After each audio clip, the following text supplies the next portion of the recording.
Precious Blood by Philip Palmer. Part 1. A Tender Voice. Everyone can sing. Just leave me alone, Dad.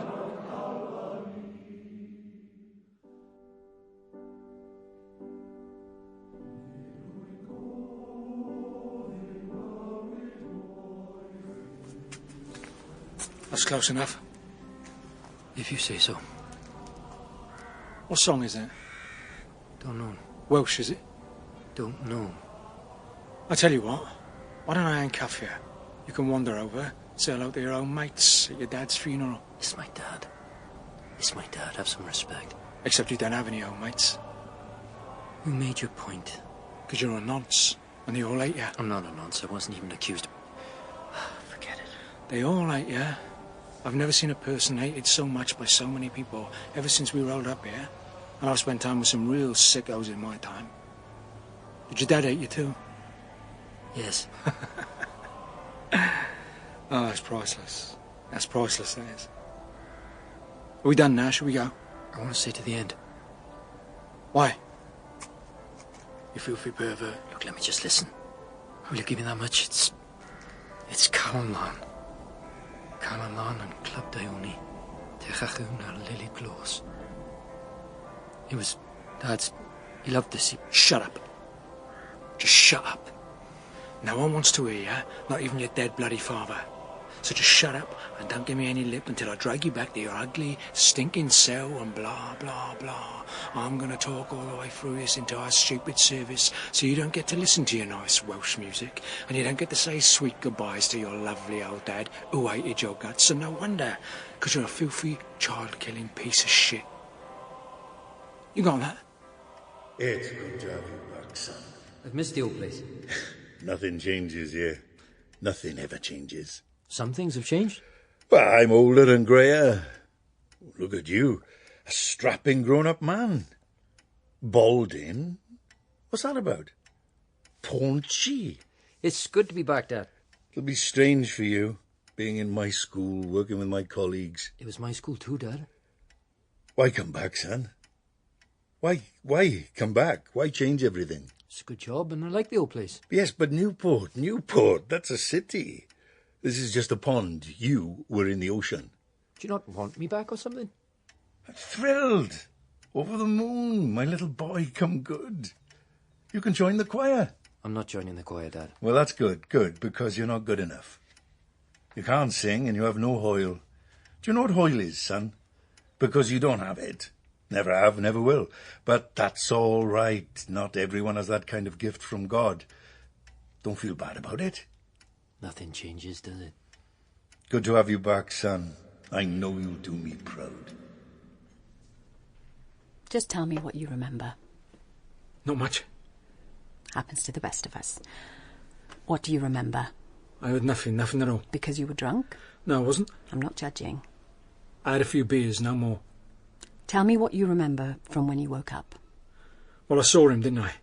Did you? Yes. No, you didn't. Yes, I did. I woke up, I looked over to the chair where I put him, and I saw him. We have a witness who says you fell asleep in the adjoining room whilst intoxicated. Is that a crime? It may be a disciplinary offence. Then it didn't happen. Tell me what you saw. I woke up. It doesn't matter where. I felt like crap. I had a slash, I went to the room, and he was where I left him, sat in the chair, handcuffed to the bed. He wasn't going anywhere, I told him that. And what happened then? I gave him a shove, and his head sort of lolled, and that's when I saw the blood. His neck, his shirt, his trousers, stiff with blood. And what then? I took his pulse, his neck pulse.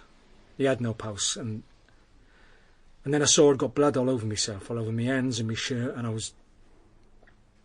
I felt sick. His throat was cut. The carotid artery was severed. He bled out. There was indeed a lot of blood. It wasn't my fault. It wasn't. What else did you see? In the room? Anything out of place? Anything different? How the hell should I know? All I saw was a dead man on a chair. It's good to be here. I am your new headmaster, Mr. Hopkins. It's quite a few years now since I was at the school myself, and I'd like to say I was a model pupil.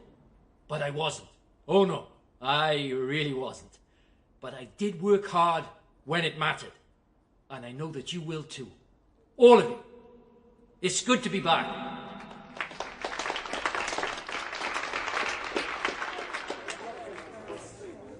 Nightcap? Oh, I'm bushed. Should we get back? It's a long drive. Join me. Yeah, sure.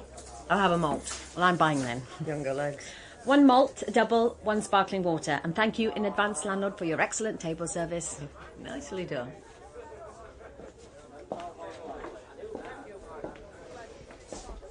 So, you're staying in Wrexham tomorrow? No. I'll join you in the church hall in the morning, see our incident room through its growing pains. It's a messy one. It's what I call a good riddance to bad rubbish murder. I'll lose no sleep. You're all heart. There you go. 15% service on that, and we close the bar in half an hour, ladies. All good. Cheers. Any thoughts? Spontaneous. Stupid. Lucky. Suspects? Everyone on the train did it. I'll try and narrow it down. We have a prison cell crisis, you know. Someone walked in, swiped a keycard from the front desk, opened the door to the room where the prisoner was supposed to be in the company of 2 burly prison officers, but wasn't because they were knocking back whiskey by the pint in the adjoining room, saw his or her chance and stabbed him. Makes no sense. Agreed. Okay, what about... Someone heard Hopkins shouting out in his room. He was cuffed to the bed, he needed a pee, so he called out, and someone from the hotel opened the door and saw that he was alone, and either did the deed there and then or called a mate to do the deed soon afterwards. It's slightly more credible, but still a stretch. It was his dad's funeral, and they threw stones and bottles at him. Can you believe that? Most hated man in Wales, by all accounts. All right, we don't like the bastard either. Take it easy. We don't want any nonsense. I don't even know you. Who are you? We need to get out of here. I'll get the van. You can head back to flame. Oh, thanks a bunch, pal. What's wrong with you? You can't have a bloody riot at a funeral. Just bugger off, all of you. You taffy gobshites. Not helping. Witness interview with Mair Northcliffe, 10:30am on the 27th of April 2024. Officers present DI Montgomery and DC. Witness interview with Kayla Spinetti, 11:30am on the 27th of April 2024. Officers present DI Montgomery and DC. Witness interview with Stanley Northcliffe, 12:14pm on the 27th of April 2024. Officers present DI Montgomery and Witness interview 1:30pm, 27th of April. I've known Michael Hopkins since he was born. I babysat for him until he was nearly 10 years old. He was a sweet kid then, before he turned evil. Michael Hopkins was a waste of space, and I'm glad he's dead.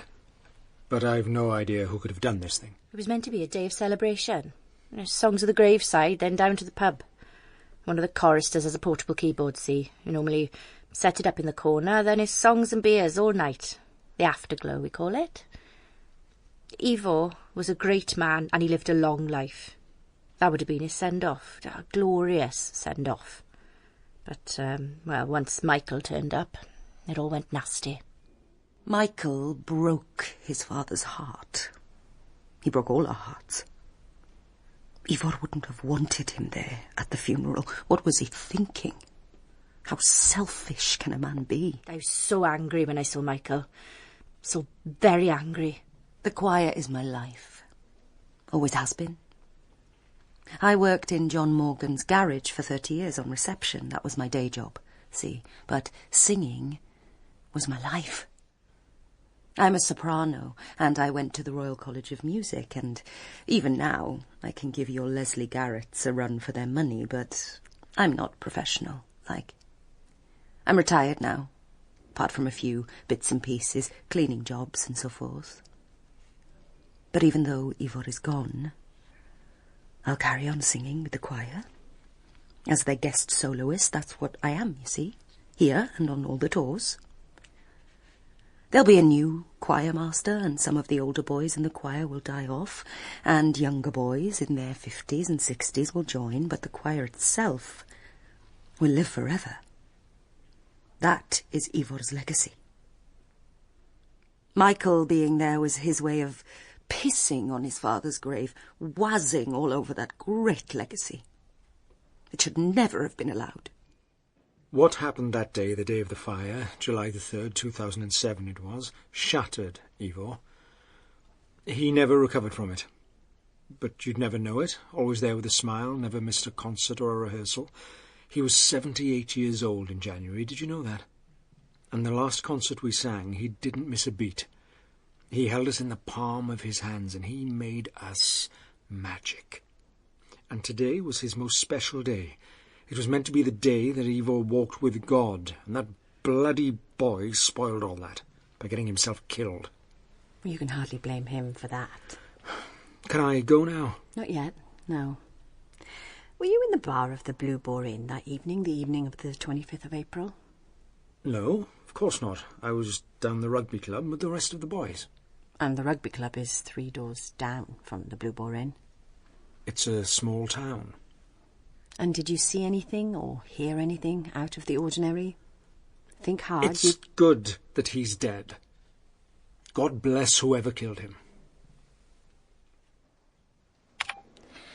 Witness interview with Edward Bainan, 4:30 p.m. on the 27th of April 2024. Officers present D.I. Montgomery and D.C. Slater.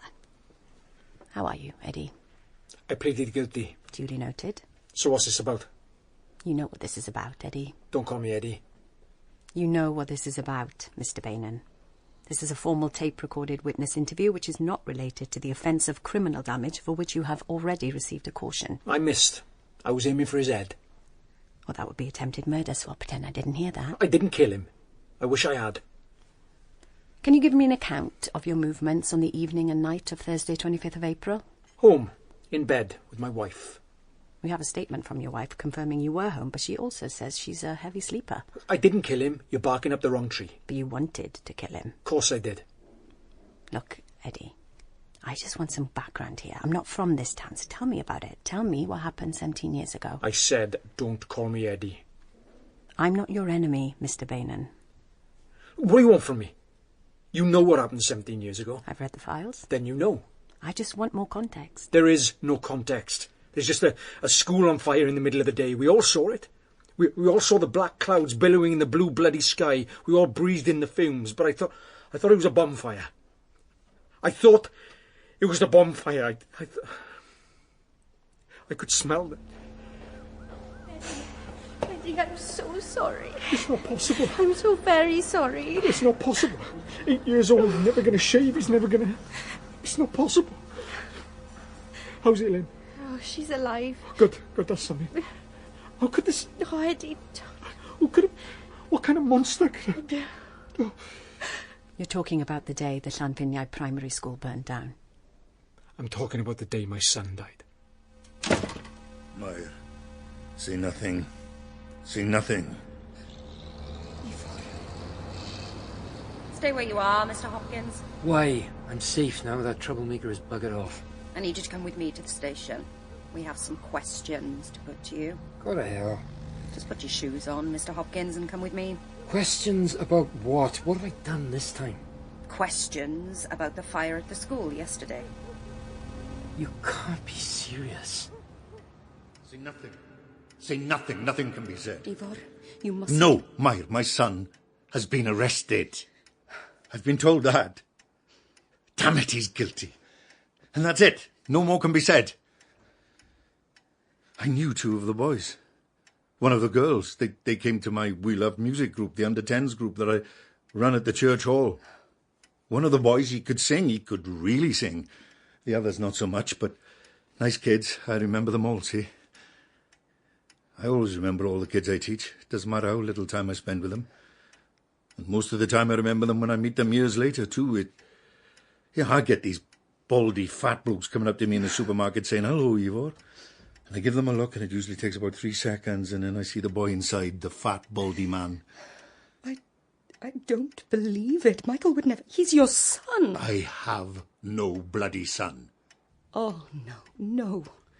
Don't say that. You have to keep faith, Ifor. I can still see the boy in him, too. My son, The headmaster, the ex-headmaster, the alcoholic brawling in the street, disgraced ex-headmaster. Did he do it? Yes, I believe that he did. He was a nasty boy, Meyer. Cruel to animals, spiteful. My heart is cracked and it will never mend. All I have left is... well, you know what I have left. Music, that's it. You have me. That's all. Us. What would I do without my music? Ifor, don't. Spiteful, vicious little boy. I hope they throw away the key. I'm talking about the day my son died. I'm talking about...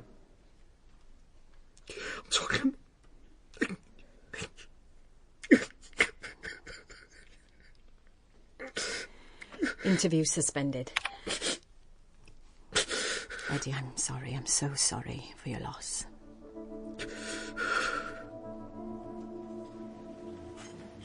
So, conspiracy or cock-up? Or both? Any thoughts? Conspiracy. Expand? Social media, it's ablaze. Everyone knew Michael Hopkins was coming to his father's funeral. Don't ask me how. The trolls were out in force. Hanging's too good for him, worse than that.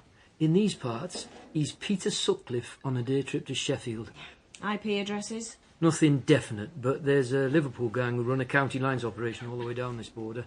They post a lot of hate stuff, and tonally it's similar. A bunch of evil bastards angry at another evil bastard.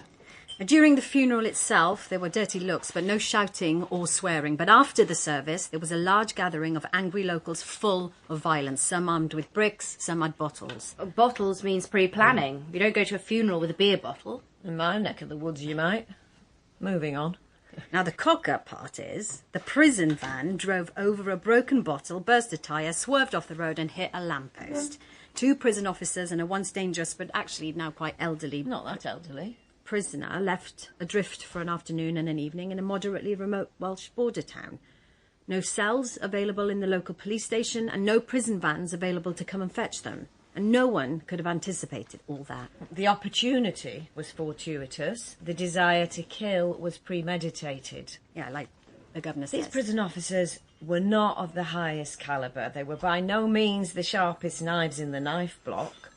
Hence their idiotic decision to leave the prisoner unattended in an unlocked room. Yeah, indeed. As explained to us by the manager of the pub/hotel, who heard Hopkins calling out and opened the door. Saw him cuffed to the bed in damp trousers, and to his abiding shame, instead of doing something about it, just walked away with a smile on his face and poured himself a glass of whiskey in his own bar, where, no doubt, he told all and sundry what he'd seen. Now, we need that knife. Someone has that knife. It'll be in the river. We're not dredging the river. That is a very long river. We can surmise that the murder took place between 10:30pm, when the manager saw Williams in the room, and midnight, when the front door was locked up. The reception desk was, we gather, unattended most of the night, since the receptionist was serving drinks in the bar. And Dumb and Dumber were by this time drunk and drunker. So anyone could have walked in and nipped up the stairs. And since the manager is a blabbermouth, half the town would have known Hopkins was vulnerable. But the mystery, the abiding mystery, is why on earth... Suicide watch. Come again? It's in my notes to the collator. I called the prison where Hopkins was being held. Then I called the prison before the prison. Hopkins was on suicide watch for 6 months when he was in Wakefield. So you think he saw his attacker? Oh, yeah. And said nothing? Yep. Okay, Sarah, and who wants to live forever anyway? So he said nothing as his killer walked towards him, and then his throat was cut, and, well, he couldn't say anything anymore. 5 to 15 seconds before you die, apparently, if your carotid artery is cut. Time enough to see his killer staring at him, time enough to know who it was, time enough to know that he was about to die. This man killed 9 children in an arson attack and caused unfathomable pain to his community. Let us not weep at his 15 seconds of pain.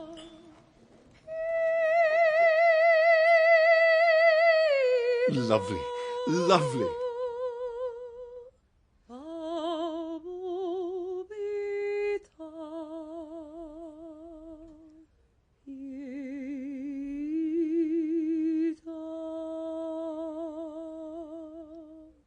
You like that? I like it.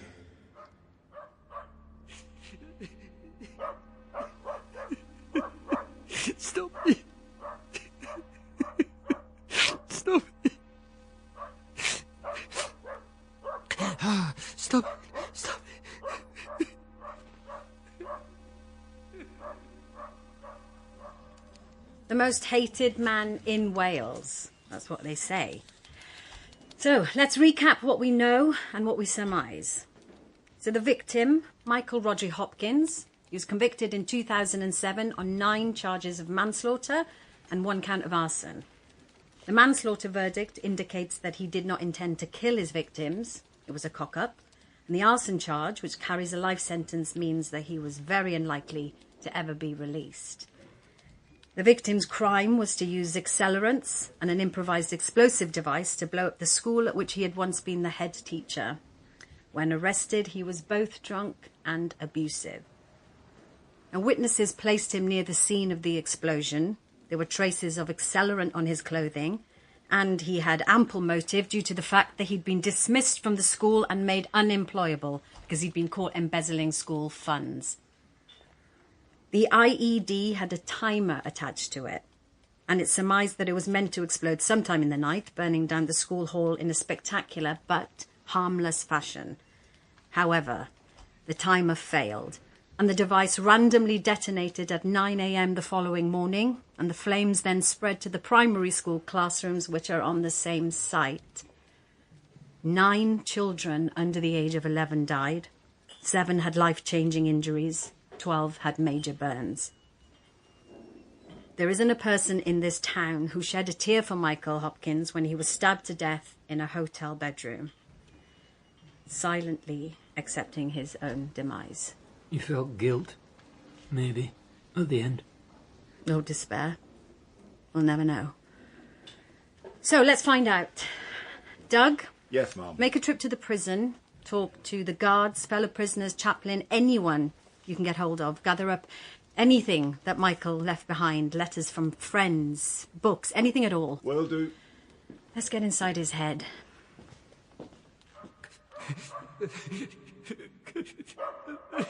Shut up, you stupid dog!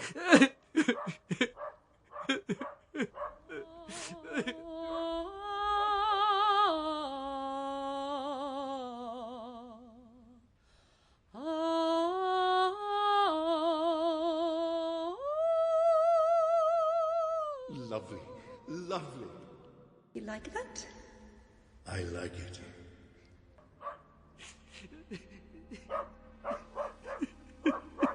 Stop it. Stop it. Stop it. Stop it. You can't sing, and you have no hoil. Except for all those with good cause to hate him, everyone loves Ifor, that's a fact. The choristers, most of all. He's like a god to them. Every man in the choir, they love him more than their own fathers, more than their own sons and daughters. Not a one of them under 50. Most of them bald, many of them with big beer bellies and red veins on their noses from all the boozing. But when they sang, they were transformed. They were magical. They were special. Just like we were all transformed when we were with Ifor. He was a glimpse of the sun that we held in our minds for any length of time.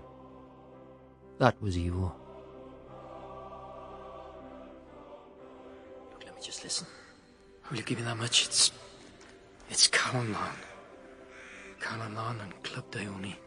Techachun ar Lily Close. It was Dad's. He loved this.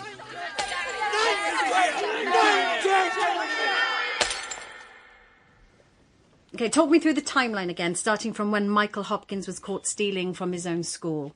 Yes, Mum. We're looking at 14th of January 2004. On that day, Michael Hopkins, who by all accounts was highly regarded as the headmaster of the Llanfiniau Secondary School, was sacked. A subsequent press statement accused him of malfeasance, and a local press story suggested he was guilty of false accounting and fraud, although no charges were brought against him due to the insufficiency of hard evidence. In your case files, reference X434, you'll see our interview with Stanley Northcliffe, who audited the school's accounts. I was on the Board of Governors. It was my job to do the annual accounts. Something didn't add up, so I did a forensic audit. Fight it, son. Tell them you didn't do it. Lawyer up, you have to. I can't do that. Don't take it lying down. It's done. What's done is done. No. It's not. Don't let them push you around. Stand your ground. What can I do? I've already appealed and the appeal has failed. I have no options left. You always have options. Stop being so negative. Don't judge me, Dad. But did you do it? Did you steal that money? Of course I didn't. Why would I? How can you ask me that? Then you have to fight. To clear yourself. Otherwise, you know what this town is like. No one will ever respect you again. Fight. That's what I would do. But I'm not you. The thing is, Dad, they've said that if I contest my dismissal, they'll go public. But if I say nothing, if I just walk away, no more will be said, and I'll get a decent reference, and I need that. I can't afford to lose my good name. I can't risk that. Oh, you really are a gutless wonder, Michael. Fair dues, we offered him a way out, go quietly, but he wouldn't. He hired a lawyer and threatened to take us to court, and, well, that was that. We sacked him, and the story spread. He never worked again.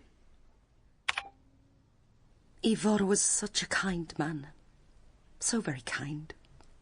We all loved him. Like a brother, like a father. For a man like that to have a worthless son like Michael, it's a tragedy. I'm ashamed of you, son. So very ashamed. I didn't do it.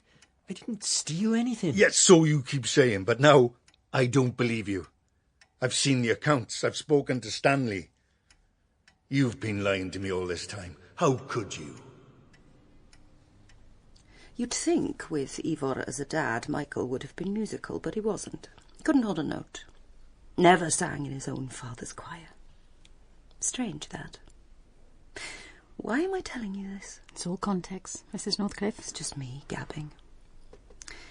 What you want to know is who killed Michael, and I don't know, and I don't bloody care. I just buried my best friend, everyone's best friend, Ifor Hopkins, and all I want to do is go home and have a cup of coffee with a dash of brandy and grieve. Sing. My prydferth o chael I eden, yn y dyfan wesg anes fein wen. I have faith in you. Total faith.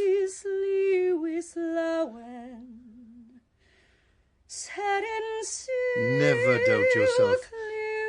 Never doubt my love for you.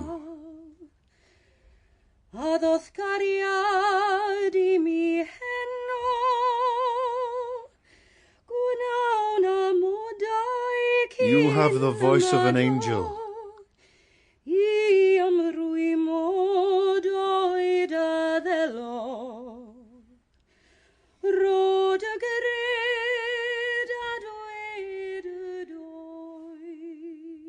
I can't do this, Dad. All right. Just say the words. After me. There's no point. Just do it. Don't be a quitter. Do it.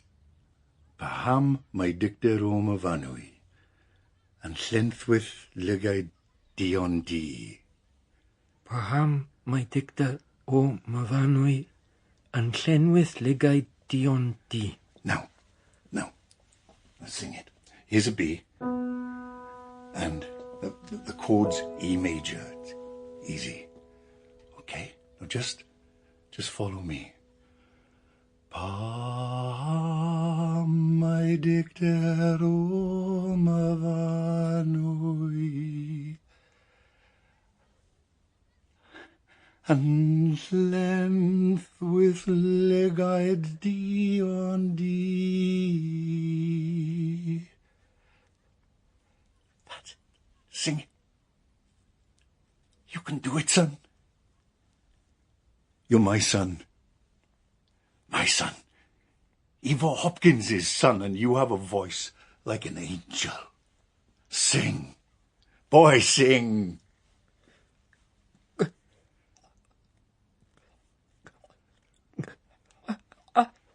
Sing. Just sing, damn it. What's wrong with you, huh? Sing badly if you like, but sing. I can't. I can't.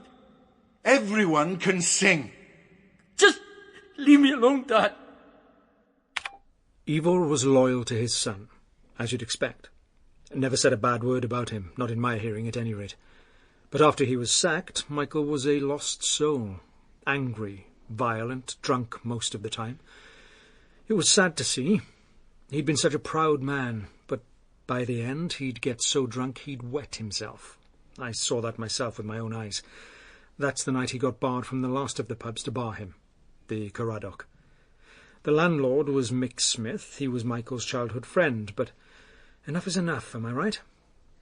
And after that, well, the poor bugger would buy booze from the local supermarket, and he'd stagger out of town and fall asleep in a field, and dogs would piss on him. He was a mess, but even so, we were all shocked when he did what he did. Once Hopkins lost the appeal, that was on 12th of May 2004, he took it badly, started drinking heavily, couldn't get another job. His name was Mud. In effect, he was blacklisted from every school in the country. What's going on?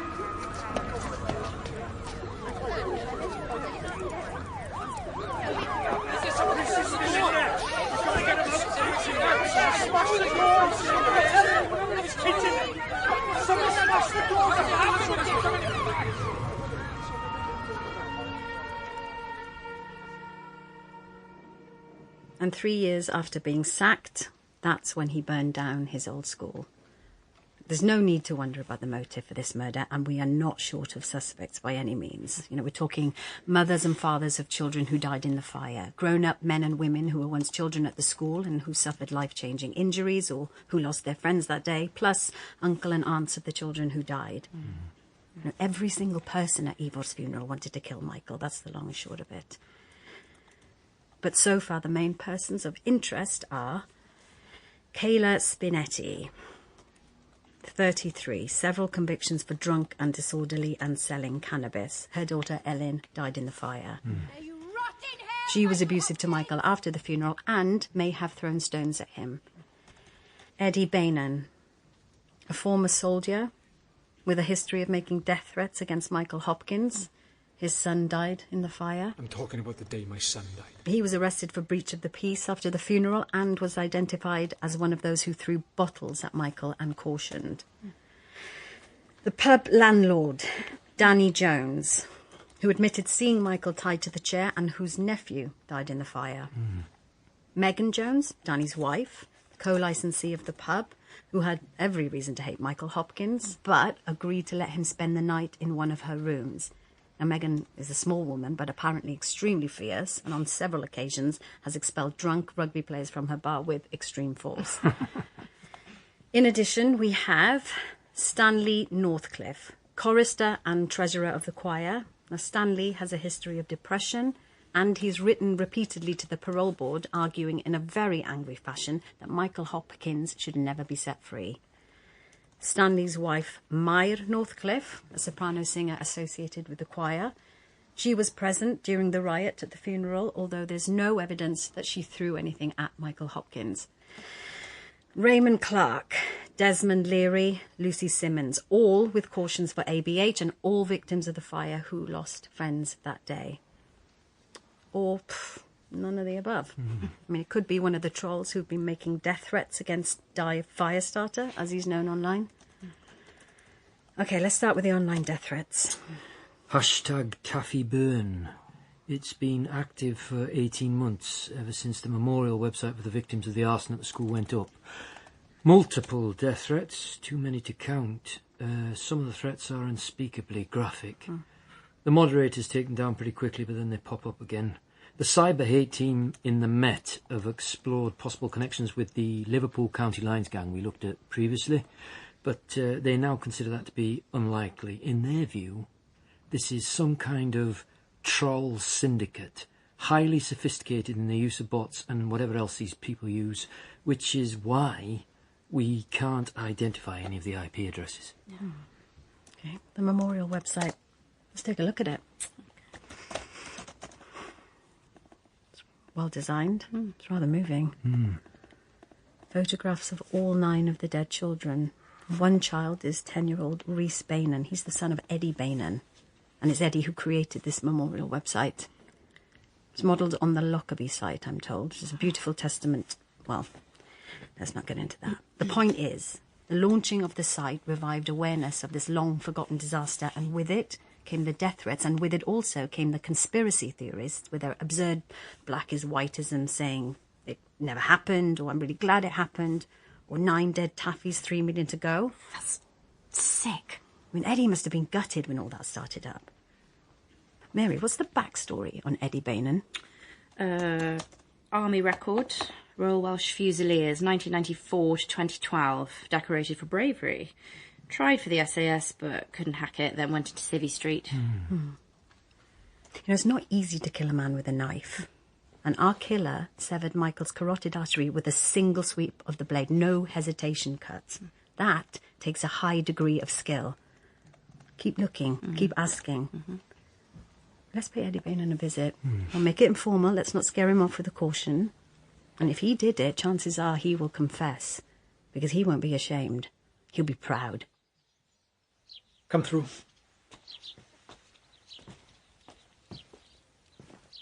Take a seat. That's a great view you have up here. It does for me. Welsh hills as far as the eyes can see on some days. You can hear the steam train chugging along. It's a tourist thing, but you know. It's very nice. Tell me about the embezzlement, Eddie. The money Michael stole from the school. Oh, for pity's sake. It's all ancient history. What's the point in dredging that up now? I just want to get some context. Why? How could that possibly help? It wasn't me, Eddie. My son. It wasn't me. My son. You can't think it was me. You stupid bloody drunk. I've called the police. They're on their way. Let me in, Michael. Undo the chain. Open the door. Let me in. It wasn't me. I won't hurt you. It wasn't me. I'm lying. I will hurt you. It wasn't bloody me. I'll stamp on your head till your brains pop out. Let me in. Me? Being me. I was drunk all night. I have no idea it could have been me. You're a dead man. Easy, Eddie, easy. Yeah. Stay where you are, Mr. Hopkins. Why? I'm safe now. Our troublemaker has buggered off. I need you to come with me to the station. We have some questions to put to you. Go to hell. I often ask myself, why did he do it? Why steal money from his own school? No one knows. He was well paid enough. Maybe he was a gambler. No one knows. You knew him well, though. Yeah, of course I did. He was Ivor's son. We grew up together. Same school, different years. But when I think about it, I didn't really know him all that well. I thought I did, but... You got to realise, see, back then everyone liked Michael. Not as much as Ifor. He was no Ifor, but everyone liked him. The kids liked him. My boy liked him. He'd come home and say, guess what Mr. Hopkins did today? He was never a big drinker, not then. You never saw him down the rugby club. He was always well-dressed, lovely jumpers. We all thought he was gay, but then, well... Oh, indeed. Mud sticks. After the governors sacked him, they all told their mates that their headmaster was on the take, and news travels fast in this country. He couldn't get a reference, he couldn't get a job, not as a head, not even as a teacher. And you've never seen a man fall to pieces in the way that he did. Broken man he was. Ifor tried to help, but the bastard lashed out at him. You should have seen the state on Ifor afterwards, a real battering he took. He could have fought back, of course. He was twice the man his son was, but he didn't. He didn't. Ifor couldn't hit his own boy. Something I should say at this point, and although this is a voluntary interview, you should be aware that you do not have to say anything, but it may harm your defence if you do not mention when questioned something you later rely on in court, and anything you do say may be given in evidence. Now, that's a formal caution. It's what we call a caution +3. It doesn't mean I'm arresting you, but you should be aware that, well, you know, of everything I just said. What? It's just a formality, Mr. Bainan, for your protection, really, since the conversation has taken what I consider to be an unexpected turn. Now, let's talk more about why Michael did what he did and how you felt about it. I'm sorry, I thought you just wanted some background. You're a sly bitch, aren't you? I can see you're emotional, Eddie. That's not surprising. The events of the last few days have clearly brought back memories of your past traumas. My heart goes out to you. It really does. Am I a suspect? Someone in this town who knew Michael killed Michael, and you knew Michael.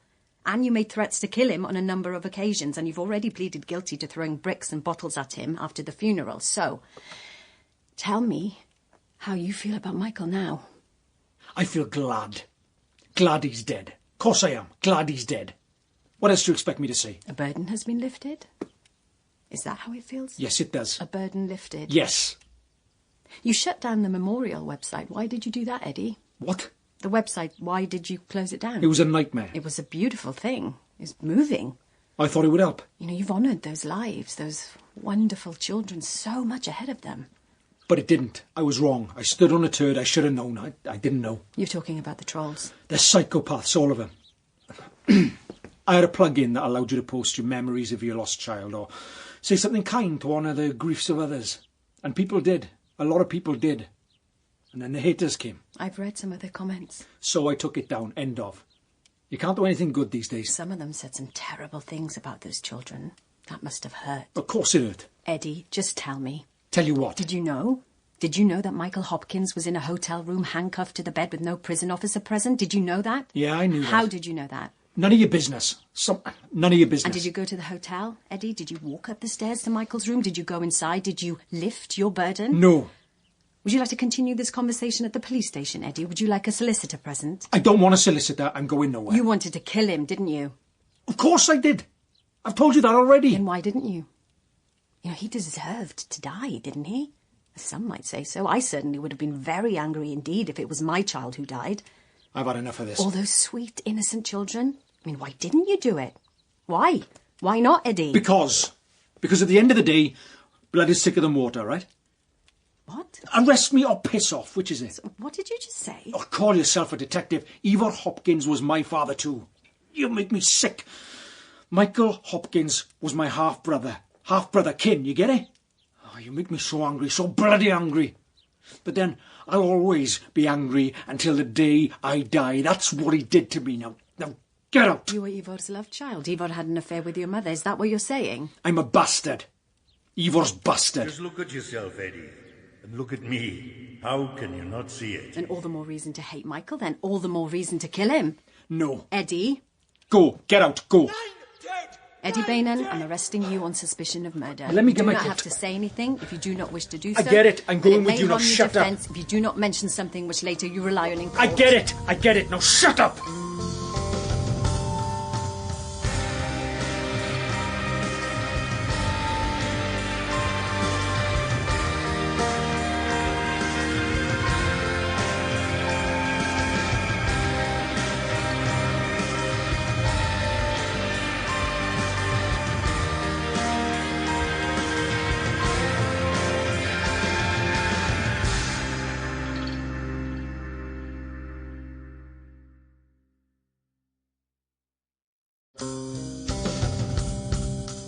Previously on Precious Blood.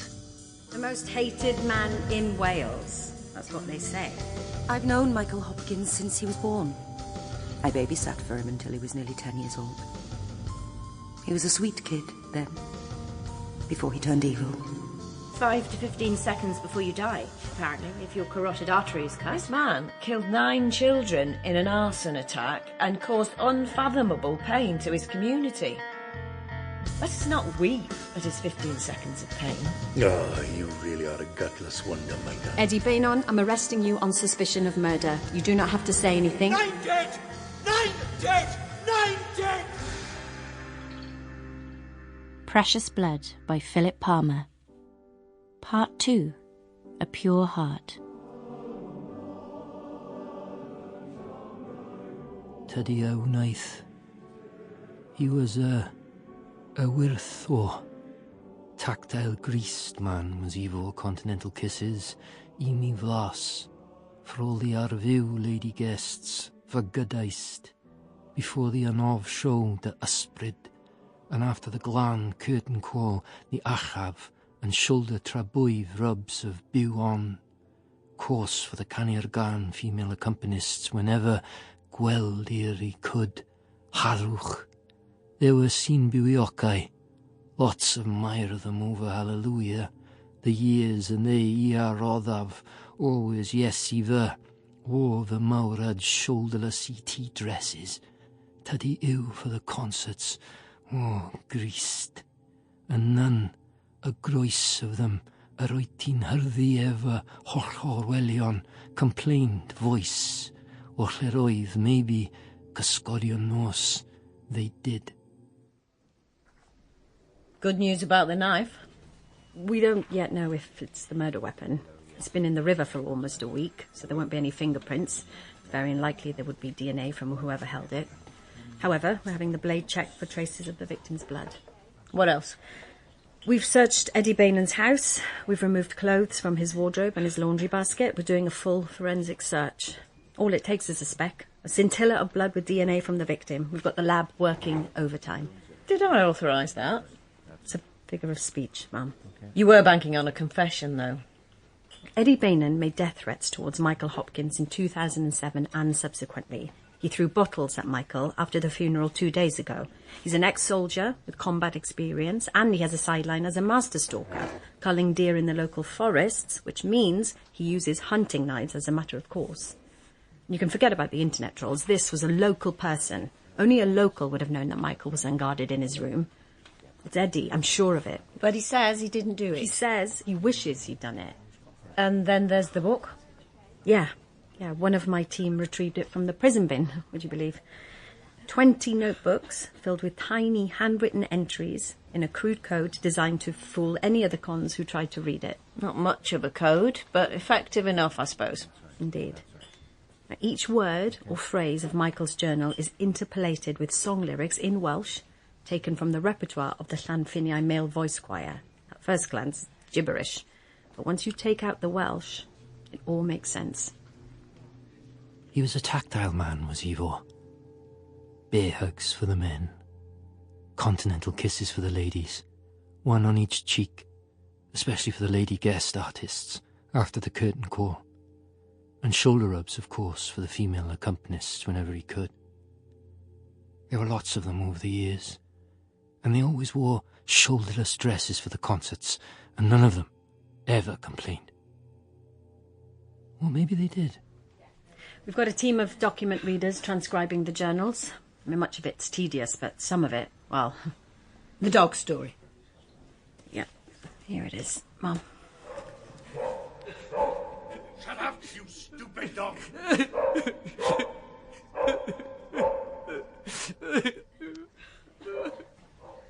According to this journal extract, the dog was barking every night, very annoyingly. Michael must have been about 11 years old at the time. I never saw Dad angry. Never. But that doesn't mean he wasn't. And he could be. He could be very angry indeed. There were foxes in the garden, making a terrible racket every night, so Ifor laid traps, which is illegal, but no one would go up against Ifor. But the foxes still kept screaming, and the dog, Patch was his name, kept barking. When the barking stopped, I fell asleep. And when I woke up again, I heard Patch scratching and whining at my door. And eventually I led him into my bedroom, and he was filthy. Covered in mud and his own shit and blood. There was so much blood. In the morning I saw the hole in the garden where Dad had put him. Where he'd buried him. Still breathing. Still alive. And the poor thing had dug his way out. Now, Ifor must have knocked the dog unconscious with a stick or a club. Then he buried the dog in the garden, still alive. It dug its way out, eventually, and it got back in the house and climbed the stairs and scratched on Michael's door. A monster. He's a monster. Who could do a thing like that? But I didn't say anything. Dad didn't say anything. A week later, Patch started barking again, and then he vanished. And I never saw him again. And I couldn't cry. I couldn't mourn. Because it never happened. According to Dad, it never happened. What dog, Michael? We don't have a dog. We never had a dog. Oh, you're imagining the dog. Oh, my poor boy, come here. Let me hold you in my arms. You've had a nightmare, haven't you? Your mother always wanted a dog, but, she was a vicious, backbiting slut, so why would I have bought you a dog? Calm down, calm down. Let me hold you. I'm your father, and I will always protect you. But just remember, if anyone asks, there was no dog. We had no dog. You dreamed the dog. Please put me out of my misery. This team of ace detectives have been on the case for 12 hours now. Was there actually a dog, or did Michael make it all up? There was indeed a dog, a black and white collie, and little Michael adored that dog, and according to Michael's journal, his father, Ifor Hopkins, killed it. Fine work, Jessica. Thank you. But not helpful. I don't care who killed the dog. If Michael Hopkins had had a pet ladybird and it had died when he was 12 years old, I'd not give a damn, and that's precisely how much damn I do not give about the bloody dog.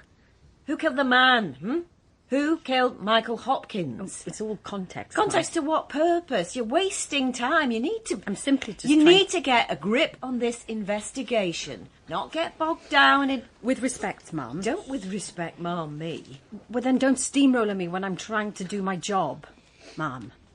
It all matters. It's all context. It's context which explains why Michael Hopkins developed a violent and sociopathic personality.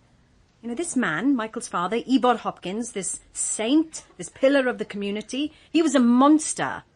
It's no wonder Michael went to the bad. When I was younger, I had a beautiful treble voice. I was in the church choir. Dad said I was another Aled Jones. And after my voice broke, Ivo started training me so I could be a tenor. But after Patch died, I couldn't sing a note. My throat froze. Nothing came out. Looking back, I can see I was traumatized. But at the time, I just thought I was a failure. I thought I'd let my dad down. He thought so too. Boy, sing.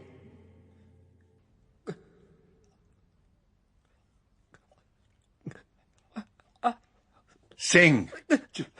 Just sing, damn it. What's wrong with you, huh? Sing badly if you like, but sing. I can't. I can't. Everyone can sing.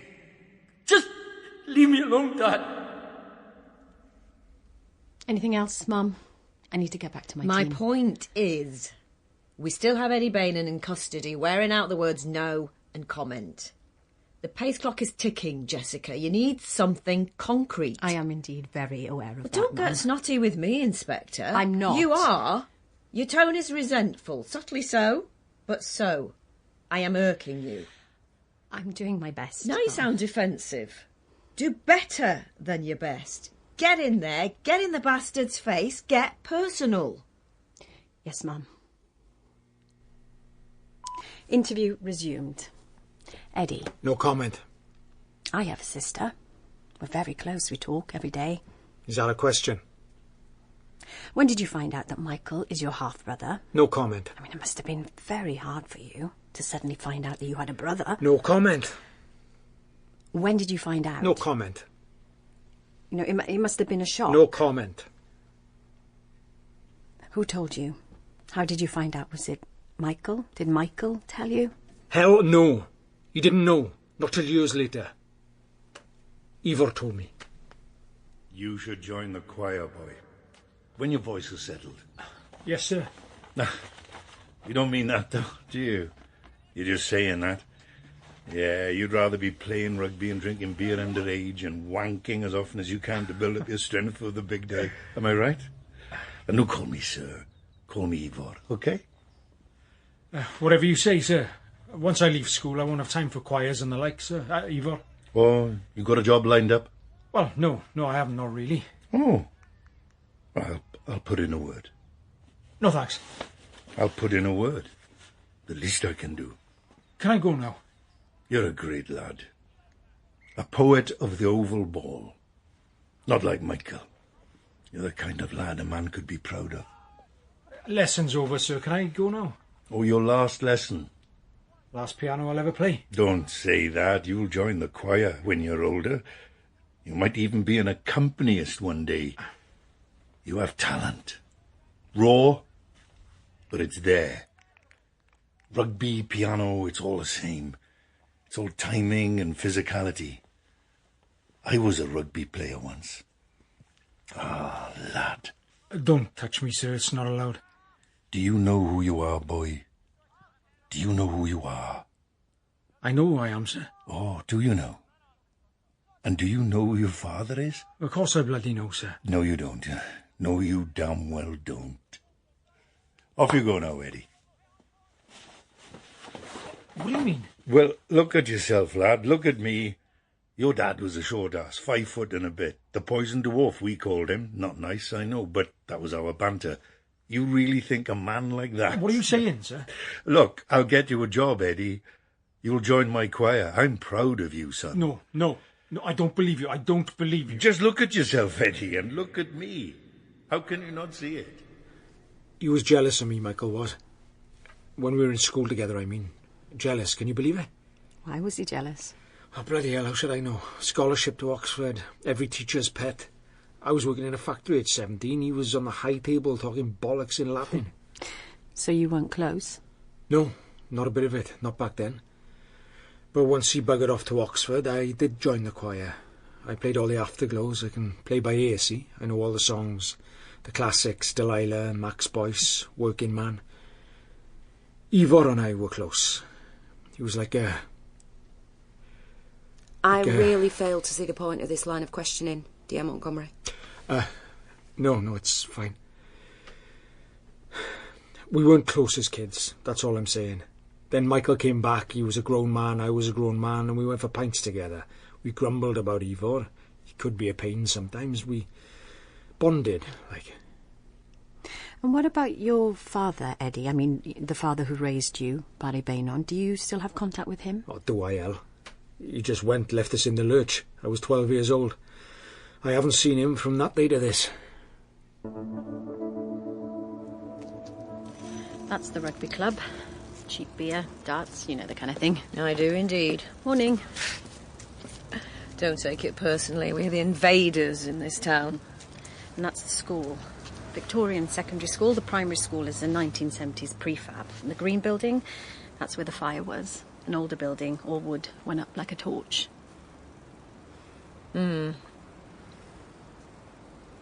OK, that'll do me. Let's go back to the incident room. I've been making inquiries about Eddie Bainon's dad. Oh? Not Ifor, not his DNA dad. Barry Bainon, I mean. A hard man, short but strong and built like a prop forward, so I'm told. Not a man you'd want to mess with, and well, there was Ifor messing with Barry's wife. Do get to the point, Jessica, before I die of old age. Barry was a family man, a jealous man. He had a steady job. But then one day he buggers off without a word, leaves his wife and child, and that's the last they ever hear from him. Does that make sense to you? He had another woman, another family. It happens. But do we know that for a fact? Well, it's what all the gossip says. Yeah, but do we know it for a fact? What are you saying, Jessica? It wasn't much of a birthday. Dad sent everyone away. He was in a state. Blood on his hands, his knuckles. His nose was broken. He was snoring in his armchair even though he was wide awake. Then that night he got drunk. Told me how much he missed my mum. He cried that night in bed. Next day, different story. That never happened. You saw nothing. What was that all about? What happened that night? I have wondered about it often, and now I think I know. Ifor killed my dog. And that's not all he killed. Here, Mum. These are summary notes from Michael Hopkins's journal, Shaun of the Welsh. For Michael's 14th birthday, Ifor got in a fight, blood on his knuckles. He was visibly distressed. That was the very same day that Barry Bainon vanished from Llanfiniau, leaving no note, saying nothing to his mates. Coincidence? They happen. And this passage here, Mum, this is what Michael wrote about an incident that took place in 1978 involving a maths teacher who got on the wrong side of Ifor. And this is an account of the fracas between the two men that took place in a pub car park. It was one of the stories that Ifor told his son when he was drunk and melancholy. Here's the hospital report on the teacher who got beaten up by Ifor, and here is the teacher's statement to the police, later retracted. It's a pattern. Bullying, violence, followed by silence. Ifor has powerful friends. One of his choristers is a retired assistant chief constable, and most of the local CID were in his music class when they were children, so it all just got hushed up. The maths teacher left town, moved to England. He'll always have a limp, they say. All right, I see your drift now. You're accusing a much-revered dead man, who is still barely cold in his coffin, of being a piece of shit. And you want to open a cold case. Yes, Mum. Well, do it then. Every year he took me there. Up to the top of Breathing Hill, then down to the hill fort. And every year he cried. Big lump that he was, he cried. Then when we drove home... That never happened. Whatever happened today, never happened. Are we clear on that? Yes, Dad. Barry Geraint Bainon, 43 years old when he disappeared without trace. No employment record, no national insurance payments from that day on. Rumours that he had another family in Hereford were never substantiated. His wife, Sharon Bainon, swears that they quarrelled the day that he left, and she also claims he sends her regular postcards and Christmas cards, but she has not kept any of them. Surmise, Barry Bainon is dead. Thank you, Detective Inspector. Now, let's cut to the chase. We have reason to believe the body is buried on the top of Breathing Hill, most likely in the vicinity of the hill fort. Today, we will be digging holes in a Welsh mountain. When my mum died, he didn't weep once. Not once. She was never a strong woman, he said to me. I was only 11. I thought she was immortal. I thought she'd always be there, tidying my room. But she wasn't. And no one even told me she was dead. I just worked it out. It wasn't until the day of the funeral, the day everyone went off wearing dark suits and came back drunk, that's when I finally twigged. OK then, bring me up to speed. We blagged this little beauty. It's a ground-penetrating radar to help with the search. Dogs are no use, the body will have rotted away. Plus, we have metal detectors. The victim wore a watch and a medallion, so we're told. If those weren't removed, we're in with a chance. OK, good work. Now this is where Ifor cried, by the hill fort. Him and his son, they would have stood on this path. But where would he bury a body? I mean, out of view of the path, obviously. Dog walkers come up here. Has to be far enough away from this spot not to be easily found, but close enough to spark remorse whenever Ifor visited the hill fort. Start there. And I was 17 before I knew how she died. That she died of cancer. We never talked about such things. You have 2 more hours on the clock, Jessica, and then regardless of whether we find a body or not, you have to let Bainon go. I'll get you a job, Eddie. You'll join my choir. I'm proud of you, son. Blood on his hands, his knuckles. His nose was broken. He was snoring in his armchair even though he was wide awake. This is Detective Superintendent Sanderson. If you feel inclined to leave a message after the tone, please do keep it brief and to the point. Mum, good news. We've dug up a body by the hill fort. Fits the profile. We have a result. Eddie, we are not charging you at this present moment. We are releasing you, but we may ask you at a later date to return and answer some further questions. Speak to my lawyer. I'm speaking to you. Eddie, I have some bad news. Yeah, we're done. Indeed we are. About your father. I buried my father 5 days ago. Keep up. Not your biological father, not Ifor Hopkins. The man who raised you, the father you thought of as a father until one day he wasn't there. I'm not interested in what that old bastard is up to. Eddie, we found a body near the hill fort. A skeleton. Male. We estimate he died about half a century ago, and we further estimate his height is about 5'1" or 2 or 3. A short man, in other words. By the hill fort? That's right. A Roman centurion, is that what you're saying? They were all short back then? More recent. 31 years ago recent, to be precise. Eddie, we have reason to believe that we have found the body of Barry Bainon, the father who raised you, the father whose name you bear. Impossible. I know this is a shock. Impossible. But we think he was murdered, Eddie. Murdered and buried and forgotten about. After all this time? Murdered by who? We think he was killed by Ifor Hopkins, your biological father. We think Barry found out about Ivor's affair with his wife Sharon, your mother. He may even have guessed that you were Ivor's child, and that there was a fight, and Barry lost. Mr. Bainan, you don't need to... No, wait. I have no idea what to say about all this. Well, this is your chance, Eddie. Come clean. See, we know you killed Michael Hopkins, and we know why. We know that you own hunting knives, and we know that you know how to use them. And we have found the knife that was the murder weapon, and we'll soon be able to prove that it was your knife, the knife that you threw in the river after killing Michael. No, that never happened. And we also know your army record. And we know that you're capable of extreme violence. That's why you have all those medals. You're a killing machine. Cold, remorseless, effective. But we also know that you didn't do this for yourself. You did this for the community. You've just restarted the interview, Inspector, despite your claim that my client is free to go. He is indeed free to go, but he's also free to tell the truth. Come on, Eddie. Tell me what really happened that night. Someone phoned you at the rugby club, didn't they? And they told you what room Michael was in. And then what happened, Eddie?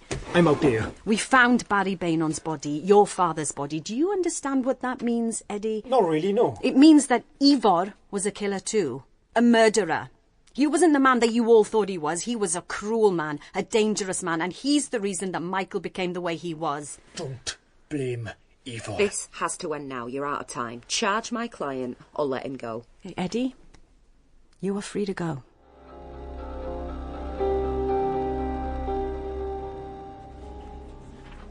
Eddie Bainan has now gone home. I'm sure that he's our man. There's a darkness about him, a rage behind those calm eyes. There were a few times in the interview when I thought he'd have a go at me. What about the knife? Do we have the forensic report yet? No, Mum. The lab have taken samples and we're chasing the results. Now, what we do know... it's a hunting knife, a type often used for gralloching, in other words, taking the entrails out of a deer. We already know that Eddie owns a range of similar knives. He's a qualified master stalker, which means you can pay to join him on a deer hunt. Some wealthy client will shoot the deer. Eddie will load it into his 4x4 and take it home and flay it and gut it and cure the meat. Tom, remind me where the knife was found. Some kids were playing by the river near Pennabont. They saw something shiny and picked it up. Their mum found it 3 days later and took it off them. Now, the killer, possibly Eddie, threw the knife in the river, probably by the old bridge. It was in a weighted bag. It sank. The bag bobbed along the bottom of the river for a few hours until fish teeth ripped it open and the knife was exposed. The current swept it along. The children found it. Our problem is there are no registration numbers on knives. Indeed. And we know that Bainan isn't the only one in town to own a hunting knife. He has a number of hunting friends, including Kayla Spinetti, who also swore at Michael at the funeral and threw stones at him. Her daughter, Ellen, died in the fire, so she has a compelling reason to hate Michael, and she knows how to skin a deer and gut a rabbit. There are at least 17 other people with a strong motive to kill Michael Hopkins, by my count, most of them with no alibi. And all of them live a stone's throw from the countryside and might have owned that hunting knife or had access to it. Oh, maybe Ifor Hopkins rose from the dead and did it himself. Not a likely hypothesis, Mum, but thank you for your input. Shh. Keep still. They're in their dolls. Shush. We should have a gun. Steady now. Quiet. Quiet. Is this it? I thought a hunting trip would be more. Quiet, child.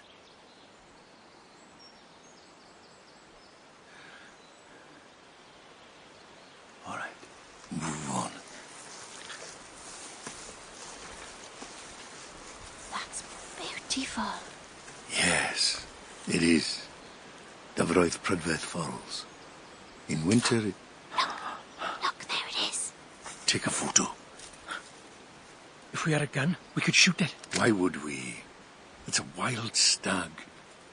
A motionless and astonishingly beautiful wild stag. Sniffing the winds, look. But we are downwind of it, so it can't smell us. I've taken a photograph. I have hunted in the past. I shot a stag once. It was less than 50 meters away. An easy shot, some might say. I'd never fired a gun before, but my aim was true, and I hit the creature in the skull, and I saw it sink to the ground. I've never felt so ashamed. My dad used to take me hunting. He blooded me. Yeah, your dad was a... each to their own, eh? My dad was in the army. Your dad was in the territorials. He was never a real soldier. But where is he now, What kind of dad bloods his son when he's still in short trousers and then pisses off without so much as a by your leave? Sorry, Ifor. No need to be sorry. Kayla is your sister, by the way. What? What? Shh. You should know that. Say no more. It'll be our secret. Hep.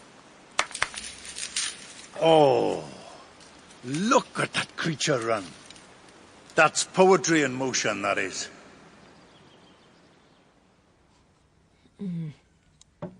This is the good stuff.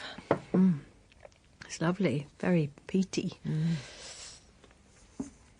You've done well on the Barry Bainan murder. A crime we didn't know about is now solved. Thank you, Mum. But you've made no progress on the Michael Hopkins murder, your actual job. You don't have a case against Eddie Bainan, Jessica. You made a bold play and it got you nowhere. Nor do you have any other credible leads. Yes, I know. You need a fresh approach. I know. So, what's your plan B? I don't have one. Well, you need one. Well, perhaps I do. Let's hear it. Look, we need to break the wall of silence. Okay, my guess is pretty much everyone in that town knows who killed Michael Hopkins. Certainly everyone in the choir knows. Someone needs to speak out, so we just need to... It won't happen. They're bonded, tightly knit. Tragedy brought these people together a long time ago, and now they're... It's intense. Yeah, but they won't talk, because they all believe that Michael Hopkins killed 9 children, and that can never be forgiven. Would you forgive it? I don't have children. That's not the point. No, I know. So? So, what if he didn't do it? What? What if Michael Hopkins didn't kill those children? Well, but he did. He was tried and convicted. He confessed. Of course he did it. Have you read the case file? Of course. Thoroughly? Well, not really. You skimmed it, is what you mean. Harsh but fair. You say someone else torched the school, Ivor, perhaps? It's possible. What do you think? It's possible, but not credible. From everything I've heard about Ifor Hopkins, the kids all loved him, and he loved them, and... Yeah, well, it's possible, yes. Michael was an emotionally abused child. His father was violent, and probably a murderer, and certainly an adulterer. All of that contributed to Michael's mental instability. That and being sacked. So it's perfectly possible that he torched the school, but it's equally possible he didn't, but just confessed to it while in a state of extreme depression. And if he didn't do it... Well, what was the case against Michael? He made multiple threats against the Board of Governors at the school, usually whilst intoxicated, during the period prior to being barred from all the pubs in town. On at least 2 occasions, he said he was going to burn the bloody school down.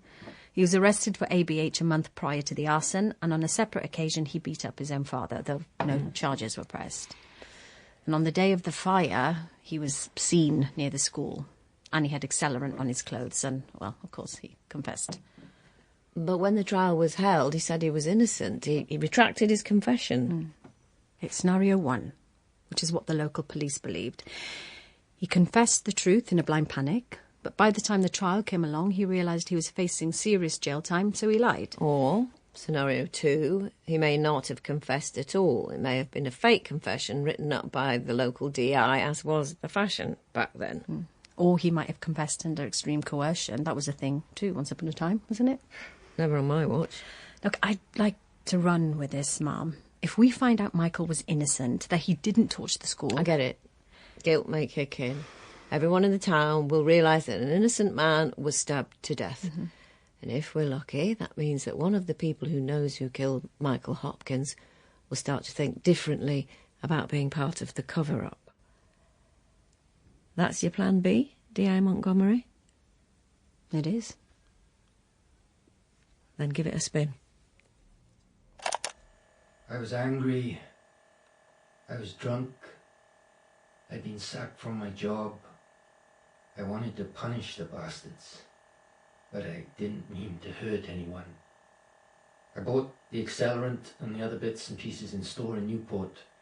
The school had terrible security. I set the device up in an old storeroom, some way away from the main school buildings. I built a timing device. It's not hard.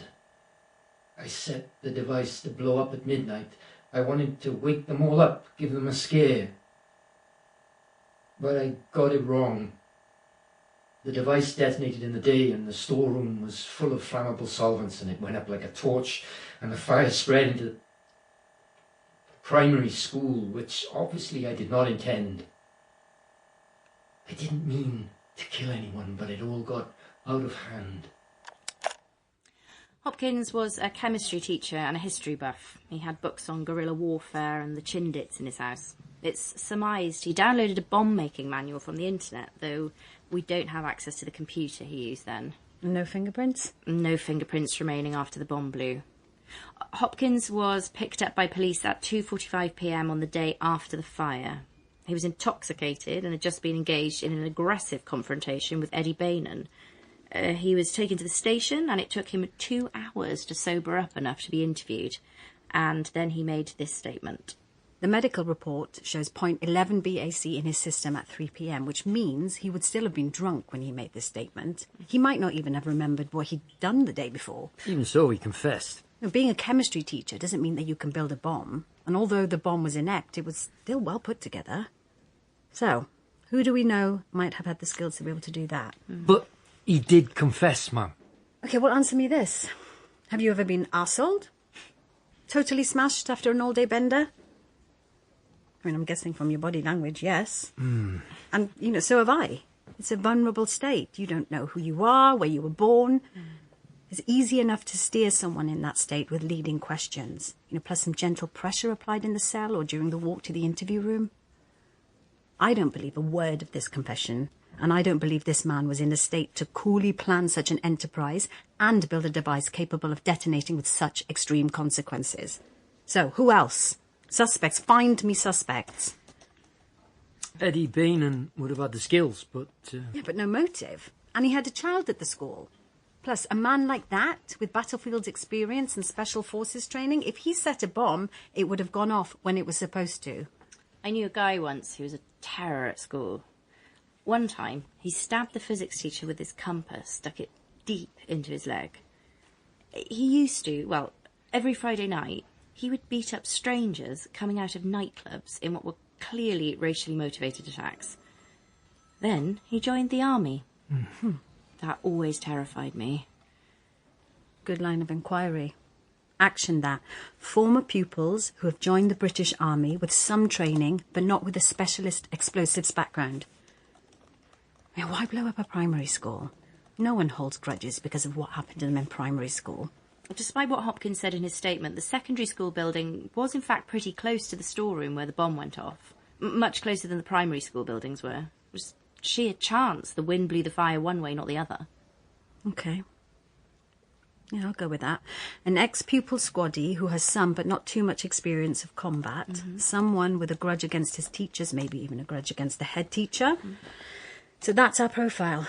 Can we find a match? And if we can... If we have grounds to believe that Michael Hopkins was an innocent man, let's see who cracks first. Oh, Meyer, I'm feeling so guilty. Sometimes I act without thinking. And should I have told her what I told her? Kayla, I mean, that I'm her father. You were right to tell her. She has a right to know. You jealous? Why would I be jealous? You've never wanted children? No, I haven't. Even though you'd be a great man. It's not what I want. I can't deny I was a very bad man back in the day. Before we met, I mean. Boys will be boys. You've been good for me. When Mania died, I was lost. You saved me. We were shagging when she was still alive. You do remember that, don't you? Yeah, that was... casual. This is serious. If you say so. Do you not think so? I don't know. I really don't know. You say I'm the one. You say I make your heart sing, but I bet you say that to all the girls. Never. Liar. I can't help myself. I have strong passion. Love and music. I'm slave to them both. You're never going to marry me, are you, Ifor? I'm too old for you. It would cause comment. Oh, go to hell. You have my heart. What more do you want? Kayla's your daughter. She has a right to know that. But what about her dad? Or rather, the bloke who thinks he's her dad. What about Victor? Doesn't he have the right to know? Oh, he's a pisshead. He doesn't deserve a girl like her. Oh, Lord. You have an answer for... How many others, Ifor? Hell, I don't know. There's a woman in Welsh Pool I used to see from time to time. Oh. Married now, but the boy has my hair. I mean, who can tell? He must be 19 by now. We lost touch. Shame, really. But there you go. You're Don Giovanni, you are. Please, don't shame me. Oh, how can I? Because you have no shame. You're a slut. Why can't you keep it in your trousers, huh? No, stop it, I beg you. This is horrible. The truth hurts. Well, I've always told you the truth. I've never lied to you about my Bible. Oh. Yeah, true enough. Your catalogo è questo, carriera. Don't mock me. In Italia 640. Not that many. Honestly, Ifor, you make me... I love you. Ti amo. Do you? I can't tell sometimes. I do. I really do. In Italia 640. In Almania 231. 100 in Francia, in Turchia 91. Ma in Llanfinia. Half the bloody town. Van fra queste contadine, cameriere cittadine, van contesse baronesse, marchesane principesse, e van donne d'ogni grado, d'ogni forma, d'ogni età, d'ogni forma, d'ogni età.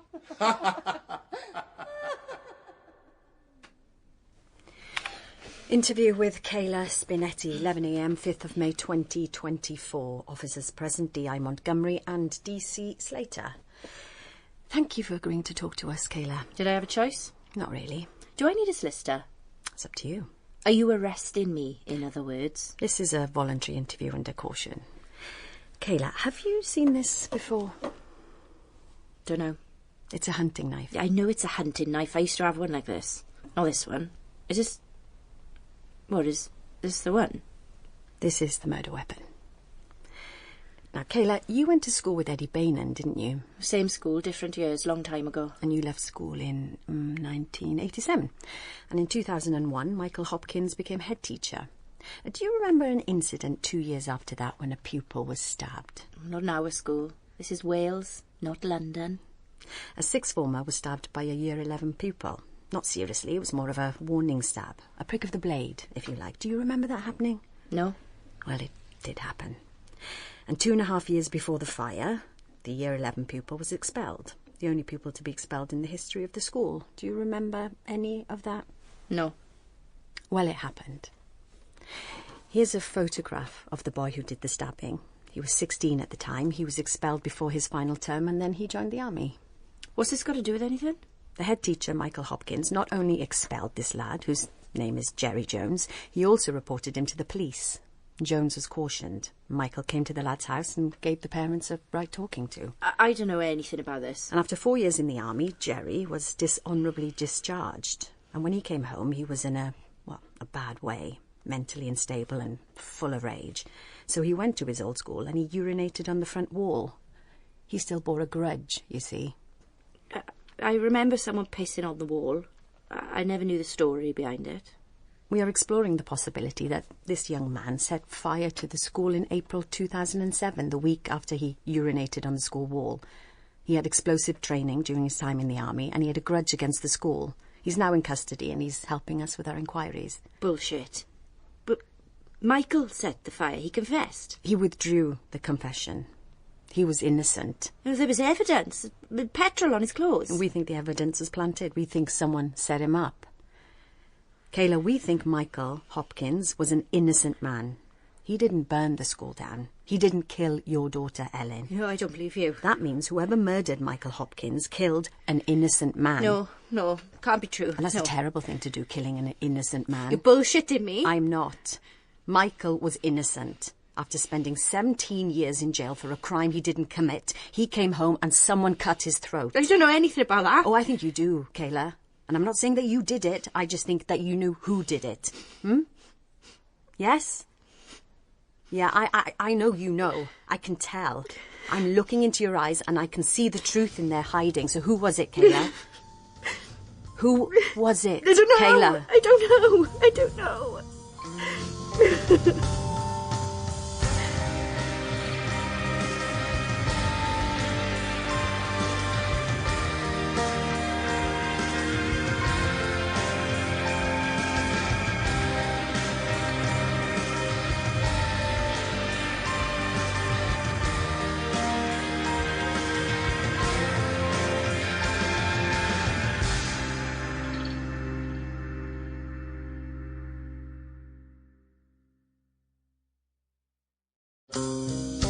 Previously on Precious Blood.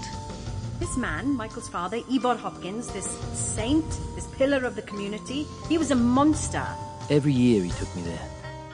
Up to the top Breathing Hill, then down to the hill fort.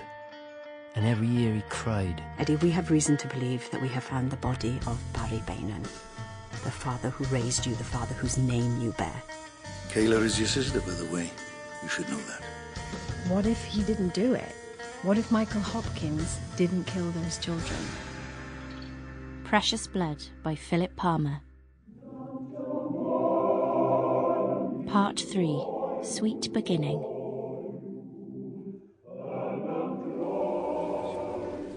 We are appealing for information regarding the murder of Michael Rodri Hopkins on the evening of the 25th of April 2024 in the town of Llanfiniau on the Welsh borders. Are you old enough to be drinking this? I'm old enough for lots of things. Oh, now. Take a seat. Relax. You look tense. I'm not tense. You look delightful. You have a gift, Meyer. Thank you, Mr. Hopkins. Don't call me Mr. Hopkins. Call me Ivo. Furthermore, in the course of our inquiries, we have uncovered information regarding a previous crime that took place in 2007. Namely, the arson attack on the Llanfiniau Primary School, which led to the deaths of 9 children under the age of 11 and serious injuries for several members of staff and other children. Ivo. Ivo, yeah. That's good.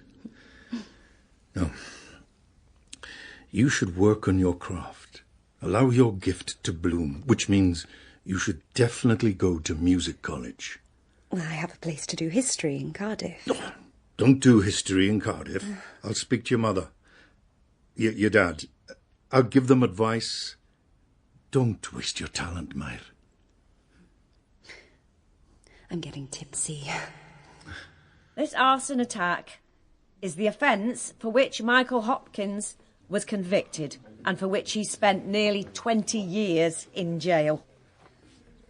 Have a refill. Oh, I should be getting home. Yep, good idea, but I'll give you a shoulder rub first. Relax, and then you can sing to me. Is this an audition? I just want you to sing to me. All right. What shall I sing? You really are very lovely. What shall I sing? Puccini. You are born to sing Puccini. Any aria you like. Just choose your favourite. Take that sweater off first. Oh, I'm not sure that I should. It's up to you. I just want you to be comfortable. Here. There. That's nice. You have a lovely body. You should be proud of it. It's a gift from God. Now, when you're ready, sing. O mio bambino caro. Was that all right? It was beautiful. But you can be better, even better. Sing. O mio bambino caro. Close your eyes. Mi piaci bello, bello. Feel the Italian sun on your skin. Quando rincore da rosa. Feel the power in your heart. A comperar l'anello. Lovely, lovely. You like that? I like it. My team is satisfied that there are strong grounds to believe that Michael Hopkins was not guilty of this offence and that he was jailed for a crime committed by a person or persons unknown. A CID team in Wrexham are now further pursuing the investigation and a suspect is currently helping us with our inquiries. D.I. Montgomery, do you have anything else to add? Yes, I do. On behalf of our police force, I would like to apologise for what has all the hallmarks of a miscarriage of justice. And if you know anything about the homicide of Michael Rodri Hopkins, please bear in mind that he was a wronged man. He spent most of his adult life behind bars for a crime he did not commit. And then he was murdered. Right, that's it. We're done. We will not be taking questions at this time. Thank you.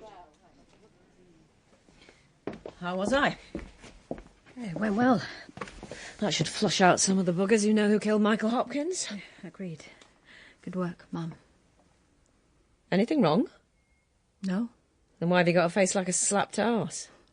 That's my resting face, Mum. You resent the way I'm supervising this inquiry? No, not at all. The press conference was an excellent idea. It was a necessary but terrible idea.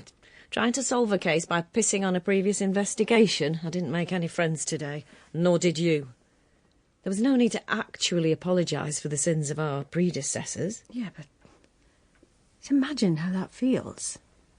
To have your entire life taken away. To become a pariah, to become the most hated man in Wales. To be known by all the world as a child killer, all because of some stupid copper screw-up. Well, it happens. Truth to tell, it happens quite a lot. Jessica, what's wrong? Just imagine. We now go to our crime correspondent in Wrexham with news of developments regarding the murder of arsonist Michael Hopkins at the funeral of his own father. And if you know anything about the homicide of Michael Rodri Hopkins, please bear in mind that he was a wronged man. 10 years have passed since the verdict, and all I feel is what I felt on the first day. A dark emptiness. A loss of hope. Utter and total despair. All right, team, let's recap. So this is day 12 of the investigation, and, well, we're nowhere near uncovering. You have your actions. I mean, we have 44 separate actions for today. We have 11 witness interviews scheduled. We also have the forensic report and the clothes worn by Eddie Bainan and Kayla Spinetti and 3 other suspects that night, which show no microscopic traces of blood, which means either they're all innocent or they were clever enough to dispose of all the clothing they wore at the time of the murder. So that doesn't in any way, I mean, it doesn't help. It makes no difference. You know what I mean. I'm knackered. What have I forgotten to mention?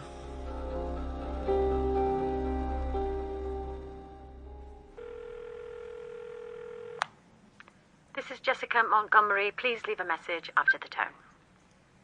Jessica, this is Detective Superintendent Sanderson. Sorry to hear you're not well. Can you pick up, please? Pick up, please. Please text me when you get this message. January the 4th, 2012. Ghosted to HMP Chelmsford. Don't know why. March 11th, 2013. Thought about suicide. Didn't do anything about it. What a coward I am.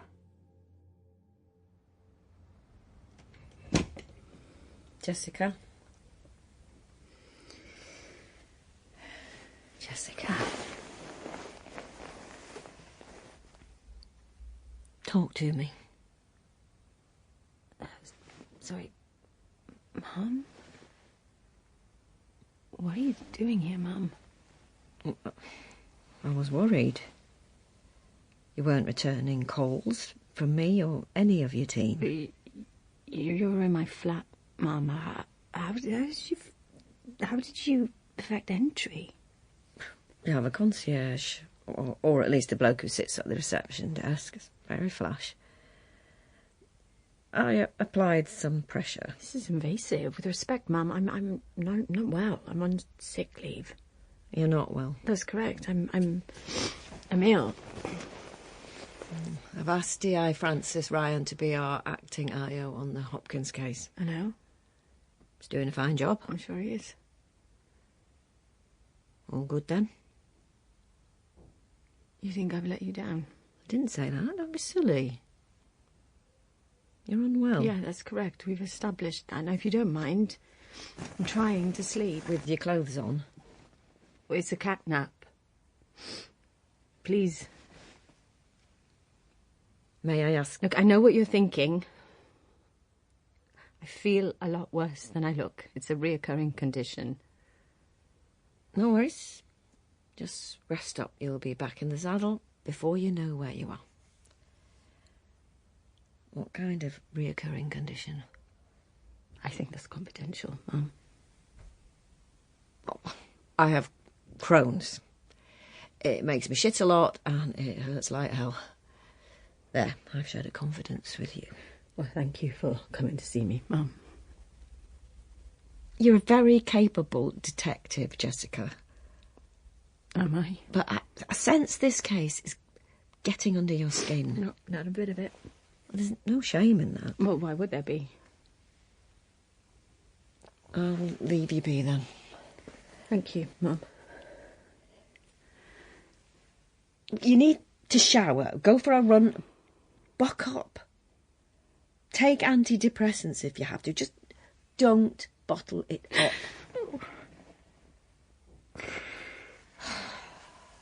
I know. Of course I know. You can't keep secrets from me. I'm a detective. We've all been there. Well, I haven't, but I have colleagues who have. Especially your generation, don't ask me why. But it's okay. It's not something to be ashamed of. I don't have depression. I don't know what makes you say that, Mum. Call me Lucy. Mum.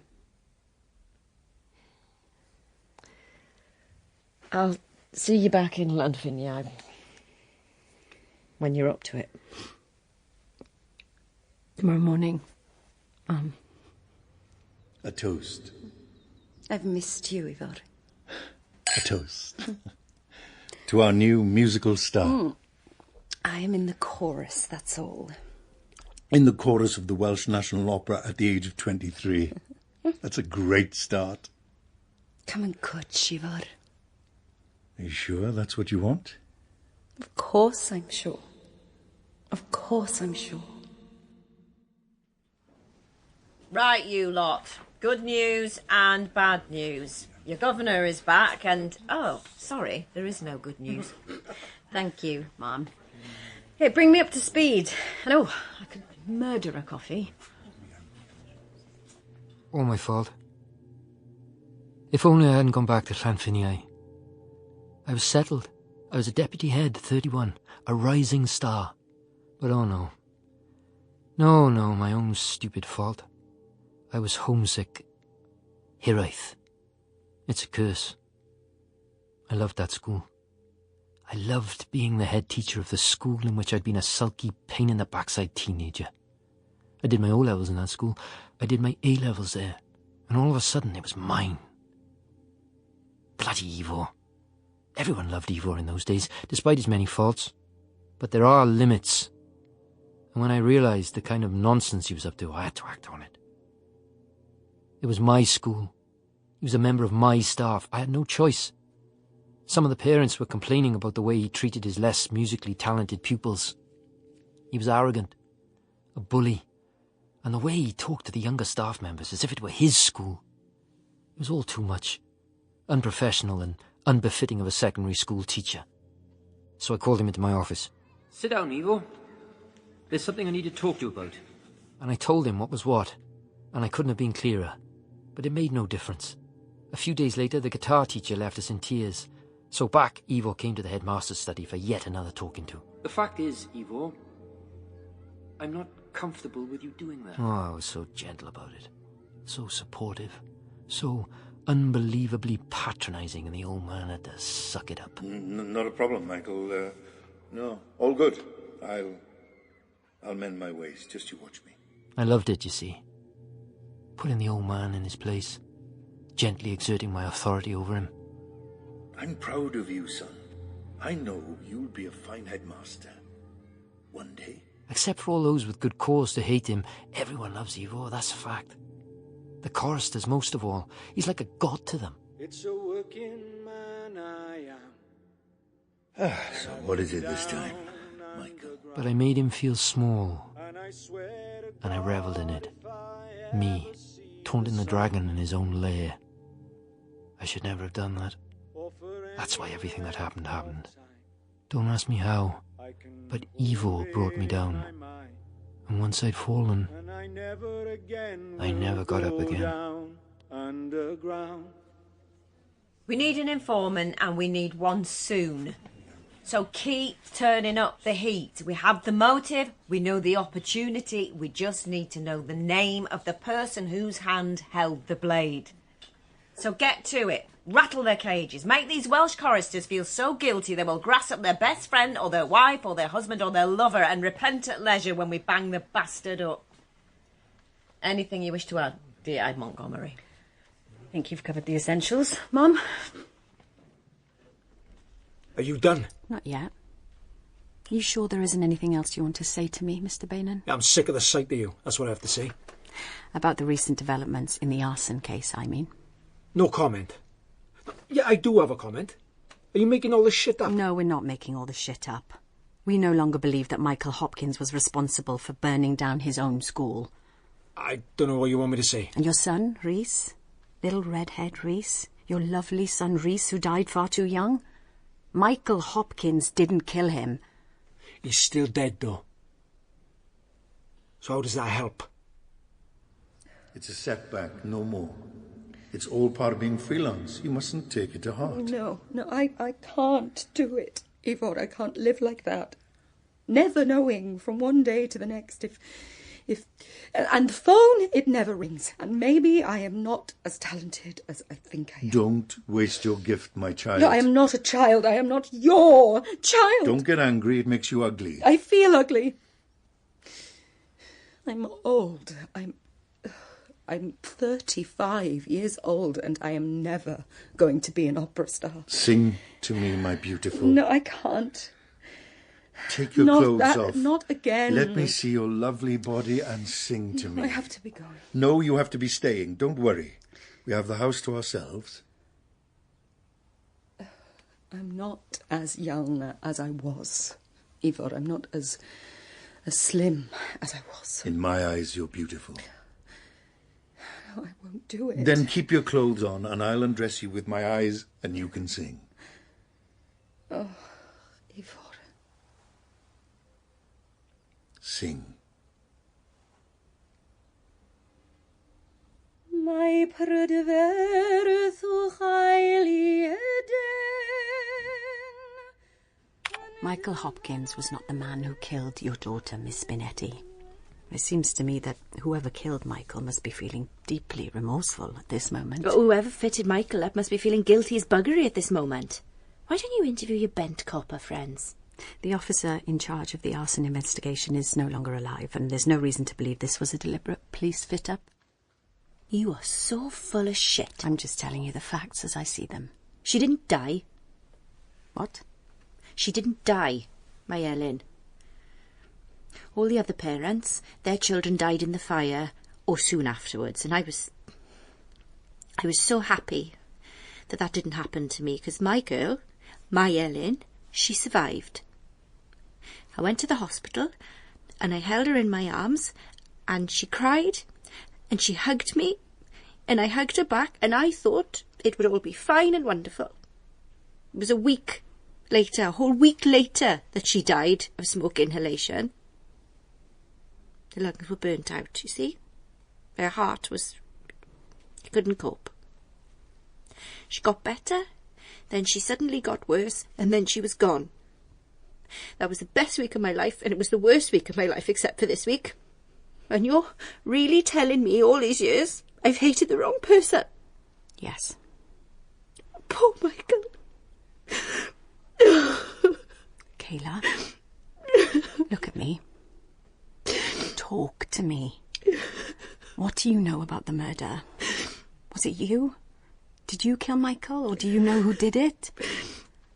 Just get it off your chest. Take that pain away. Tell me. Oh, just piss off. I'm telling you nothing.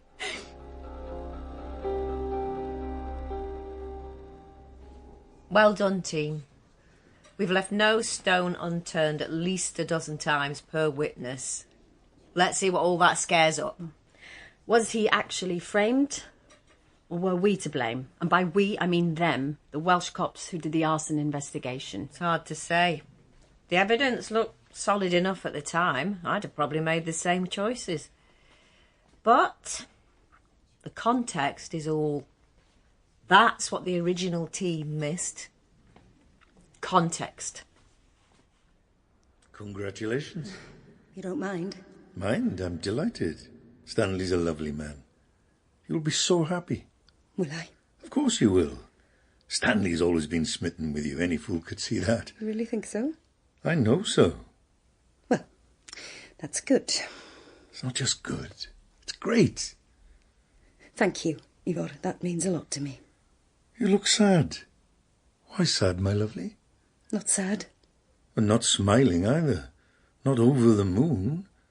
Why is that my Jubbikins? Oh, don't call me that. Well, what shall I call you? My Tosca, my Madame Butterfly, my Mimi. You are all of those and more. Do you really think Stanley will make me happy? Of course I think so. Oh, Ifor. No regrets. Come on. You and I could never be, you know that. Do I know that? I married once. Never again. Well, I think Stanley will make me safe. That's better than happy. Those are wise words. You do know this means I'm breaking up with you, Ifor. Of course I know. If I commit to Stanley, that's it. No dalliance is allowed. What? Am I a dalliance? I would never betray Stanley. He doesn't deserve that. We'll see. No, we will not see. This is it. Last time ever. Are you taking me to bed now, then? One last hour or 2 hours of romantic bliss? Yes. Yes, I am. If I could love a woman, you are the woman I would love, Maid. I don't know what that means. Come here. Turn around. Let me rub the tension out of those shoulders. All the stress, all the worrying about money. You're safe now. Safe as houses with Stanley and his BMW and his partnership in an accountancy firm. And if you ever do feel like a hint of danger, then you know where I am and you know what I am. I love you, Ifor. I know you do, my love. And I adore you. I worship you. I love every inch of your delicious body. So don't push me away, Meyer. Marry Stanley. Be safe. Be happy. But don't lose me because you don't need to. Don't. No. Oh, sorry. Did I rub too hard? You are Oh, you're a bad man, Ifor. I am, and I was, and I always will be. Mr. Northcliffe, you're not being honest with us, are you? Yes, I am. I am. I don't know who killed Michael. How many times must I tell you? I do feel guilty, though, I have to admit it. So very guilty. What? Tell me more, Stanley. Oh, no, I shouldn't have said that. Just tell me everything, Stanley. Tell me. What do you feel guilty about? Well, all that business at the school, the false accounting, the embezzling. What about it? Well, it wasn't Michael, was it? Wasn't it? No. Why do you say that? Because I'm an accountant. Because I did the accounts for the school. The shortfall wasn't Michael's doing. Couldn't have been. So who stole the money then? No one stole the money. I should know. I did the accounts. But Michael was sacked. He was accused and the governors found him guilty, but no money went missing. It was just... well... It was just what? It was all smoke and mirrors. I made it look as if there was a shortfall and there wasn't. Why? Why? Well... it was what Ifor wanted. And Ifor is Ifor, a force of nature, and the chair of the school governors, Nancy Driscoll, he got her to back me up, and she was, well, let's just say Ifor meant a lot to her. Why did Ifor mean a lot to her? Blood is thicker than water, if you know what I mean. Oh, no. Not another bastard child. Ivor's secret children, we call them. Ivor's Babi Vire. Even I don't know them all. So you're saying the evidence against Michael, the evidence that got him sacked as head teacher, was faked? I just said what I was told to say. By Ifor. He was a great man. He inspired me. He inspired us all.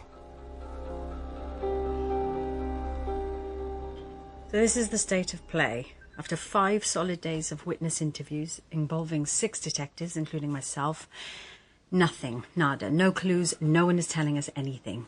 We have Stanley Northcliffe's testimony, that's new evidence. It's further proof that Ifor Williams was a manipulative bastard. That doesn't help us. Ivor's not a suspect in our actual investigation on account of he was dead and buried when the crime took place. He's the only person in this whole damn town who has a watertight alibi. Okay, let's look at the book again. What else is Michael telling us? Most of it's rambling. Petty grumbles about the food, poor hygiene of his fellow prisoners.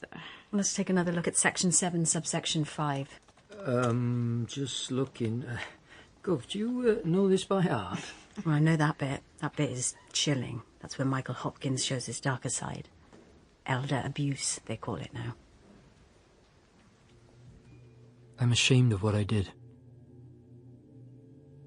I shouldn't have done it. But Ifor kept taunting me, making fun of me. No matter what I said, no matter how much I told him I never stole any money from the school, he just stood there mocking me. No more lording it over the rest of us, eh? He said. Down to earth with a crash, he said. Did you ever hear about Icarus? He said. But I didn't hit him. Not then, at any rate. I just shoved him, and he laughed, as if I was just nothing. And then he spat in my face. He actually spat at me. And so I swore at him. I called him some names, some terrible names. But he just laughed. And then I told him he wasn't even a has-been. He was a never was. A pathetic failure who had to teach because he couldn't hack it as a professional. He was just a man of mediocre talent with delusions of grandeur. And that's when he lost his rag. That's when he punched me. And I felt like my head just exploded. Then he tried to punch me again, but this time he missed. Don't ask me why or how. I must have moved a bit. And his balance was poor, so he fell over onto the carpet, and that's when I kicked him. I kicked him and kicked him until the carpet was red with his blood. Then I walked out of the house with a spring in my step, waiting for the cops to pull me in. They never did, of course. Ifor was too proud to tell anyone, but everyone knew what had happened. He walked with a stick for a month, and if anyone asked him about it, he said, "Michael Bach, that boy is dead to me." I lost all my friends overnight, and that served me right. What kind of man would beat up his own father? I deserve what has been done to me. I did not burn that school down. I did not kill those children. But I deserve it all. If I had more courage, I would have killed myself a long time ago. One for the road? No, I'm fine. Well, I'll just finish this. Go ahead. How long have I got before this becomes a cold case, Mum? Another month, maybe less. We'll start cutting back your budget first. You did your best. Well, yeah, we'll keep plugging away. Persistence is all. You're a fine copper, Jessica. Thank you, Mum. It wasn't a compliment. I'm 58 years old and I'm lonely. That's what coppering does to you. Well, I don't agree. It's a great job for socialising. Can't beat the crack. If you say so. Time for me to hit the road. Sure. It's been a great night, and thank you for... You know. For what? Well, you know. Oh, that. You hit a rough patch. Came through. End of. You know, sometimes I just... The world feels dark. The world is dark. I was married once. Did you know that? He was in the job too. And he was good. A good detective. An exceptionally good murder detective. He got all the tough cases. The dead kiddie cases, child porn cases, the murder rapes. And his clear-up rate was through the roof. But he liked to drink. That was his thing. And then he didn't just like a drink. He loved a drink. And the drink loved him. Eventually, the poor bugger was drinking so much he turned into a rubbish detective. And he got sidelined. And then I dumped him. Took me 20 years to realise. His world was dark too.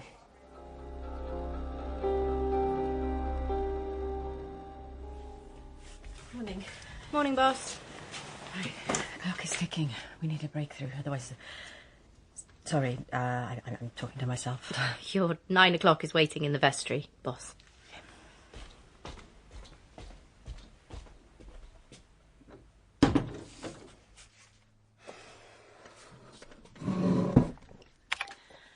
I have a few more questions, Mrs. Northcliffe. Well, obviously, or I wouldn't be here. I've never liked this room. So, go on then, spit it out. We spoke to your husband, Stanley Northcliffe. Yes, he said he'd spoken to you. And he made some damaging allegations about Ifor Hopkins. So he said. But it's all nonsense. Why is it nonsense? What Stanley did is between him and God, but Ifor had nothing to do with it. Well, according to Mr. Northcliffe, he did. Yes, well, I have been married to Stanley for nearly 30 years, and trust me, you can't believe a word he says. Ifor was as honest as the day is long, and that's a fact. Were you close to Ifor Hopkins, Mrs. Northcliffe? You know I was. In his journal, Michael says that you were like an auntie to him, always there for him when he was small. He thought the world of you. He was a sweet kid once, but that was a long time ago. Someone killed him, Mrs. Northcliffe, and I think that you know who that is. So why don't you tell me? Get it over with. You really are desperate, aren't you? There is a conspiracy of silence in this community, among the choristers, the wives of the choristers, and the musical artistes such as yourself, all loyal to the memory of Ifor Hopkins, which is gratifying, but Ivor's son was murdered by someone, and you know who it is. So who was it? Don't shout, I'm not deaf. Sorry.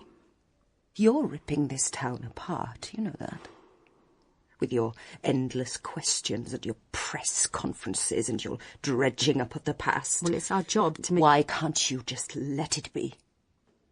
Go away and let it be. Let us be. You know I can't do that. This town has suffered enough. We've lived through one trauma, and now this.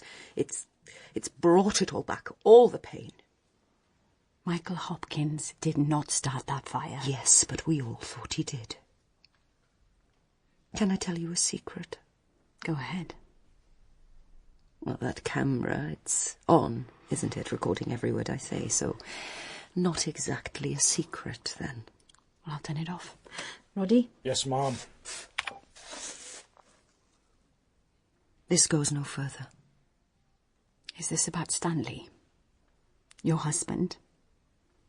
I mean, you said he was a liar. Was he the one who embezzled from the school? What? Well, he had opportunity and motive. His finances were precarious way back then. We know all of this, you see.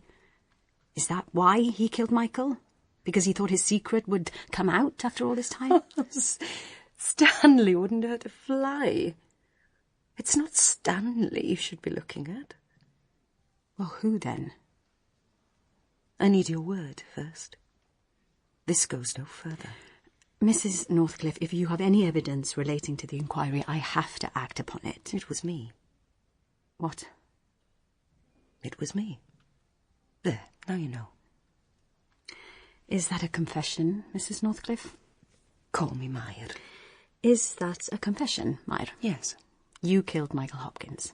Yes. I see. No, you don't.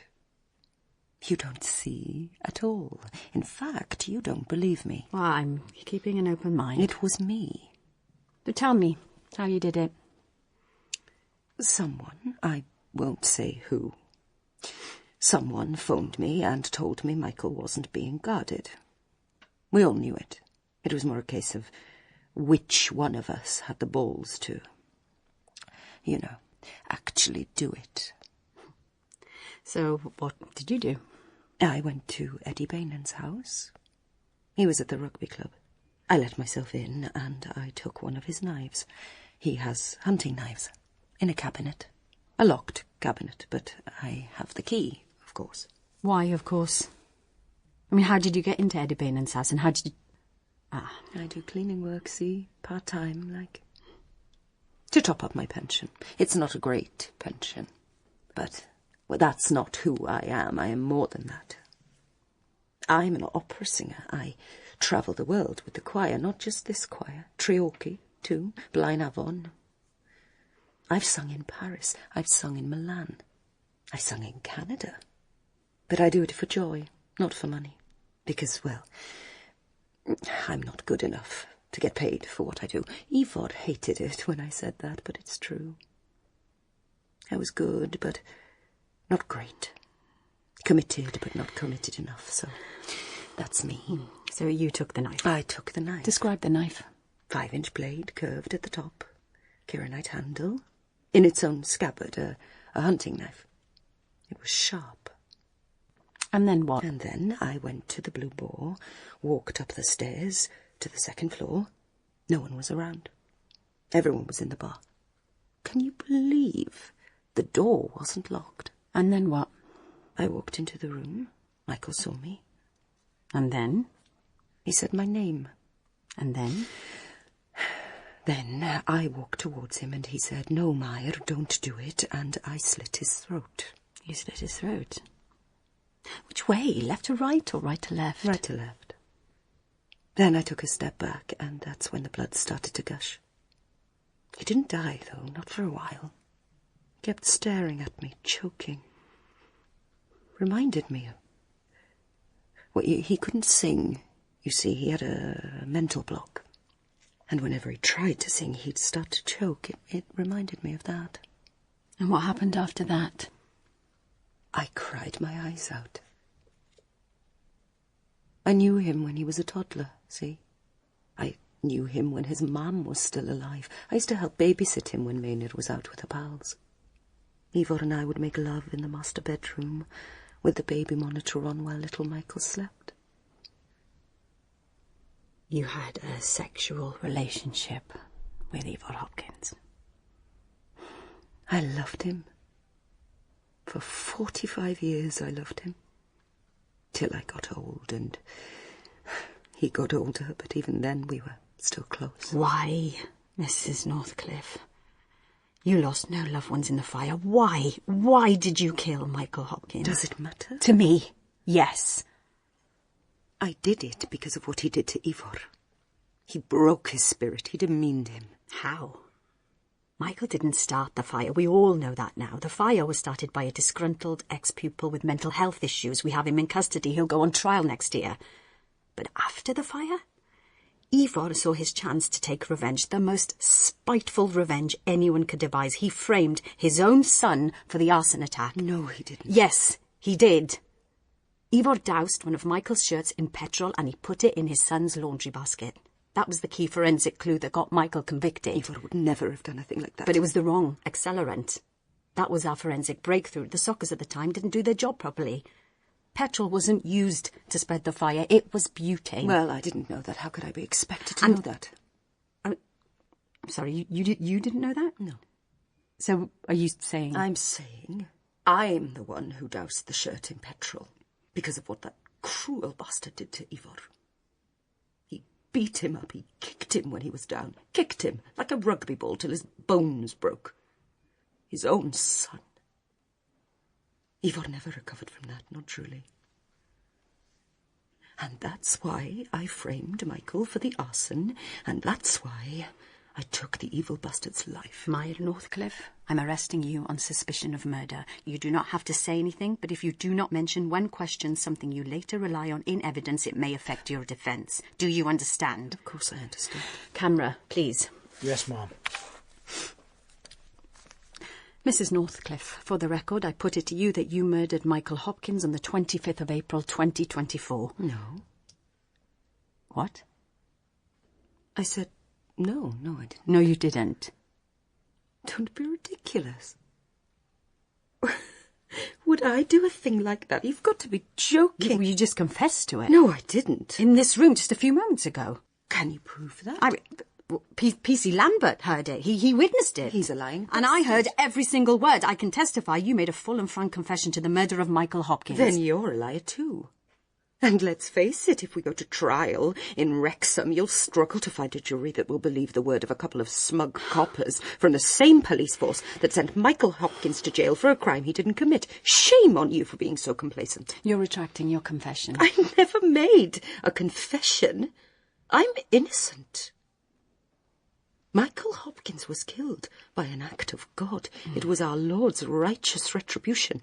My conscience is clear. Ifor never loved you. You do know that, don't you? Oh, he did. He did. He was my sun and my stars.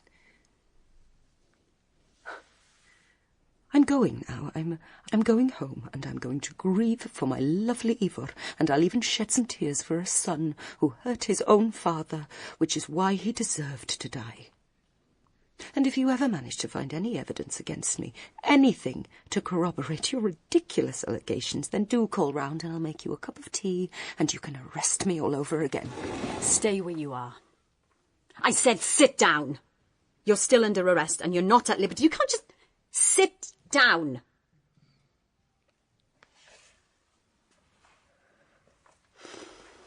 Have it your way. But you won't find any blood on my hands. Or on any of my clothes, or in my house. And without blood, without DNA, without some kind of concrete evidence, what do you have? Nothing. That's what you have. Nothing. Oh, we have enough. Don't think that you can just walk away from this. Watch me. I am watching you. And I'm wondering, what made you do that? Why on earth did you confess? Oh, my Harriet, I didn't. That never happened. You've been working too hard, see? You're stressed. You're getting desperate. Am I right?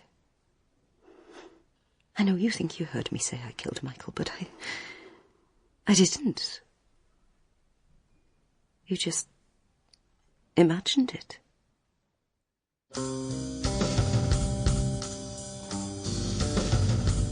In Precious Blood by Philip Palmer, Ifor was played by Owen Teale, D.I. Montgomery by Ellen Rees, and Detective Superintendent Sanderson by Pookie Quinnell. Michael was Oliver Ryan, Eddie Richard Corgan, Kayla Amy Morgan, and Mair was Sian Rhys-Williams. The singing director was Jonathan Manners and the director was Gemma Jenkins. It was a BBC Studios audio production for Radio 4.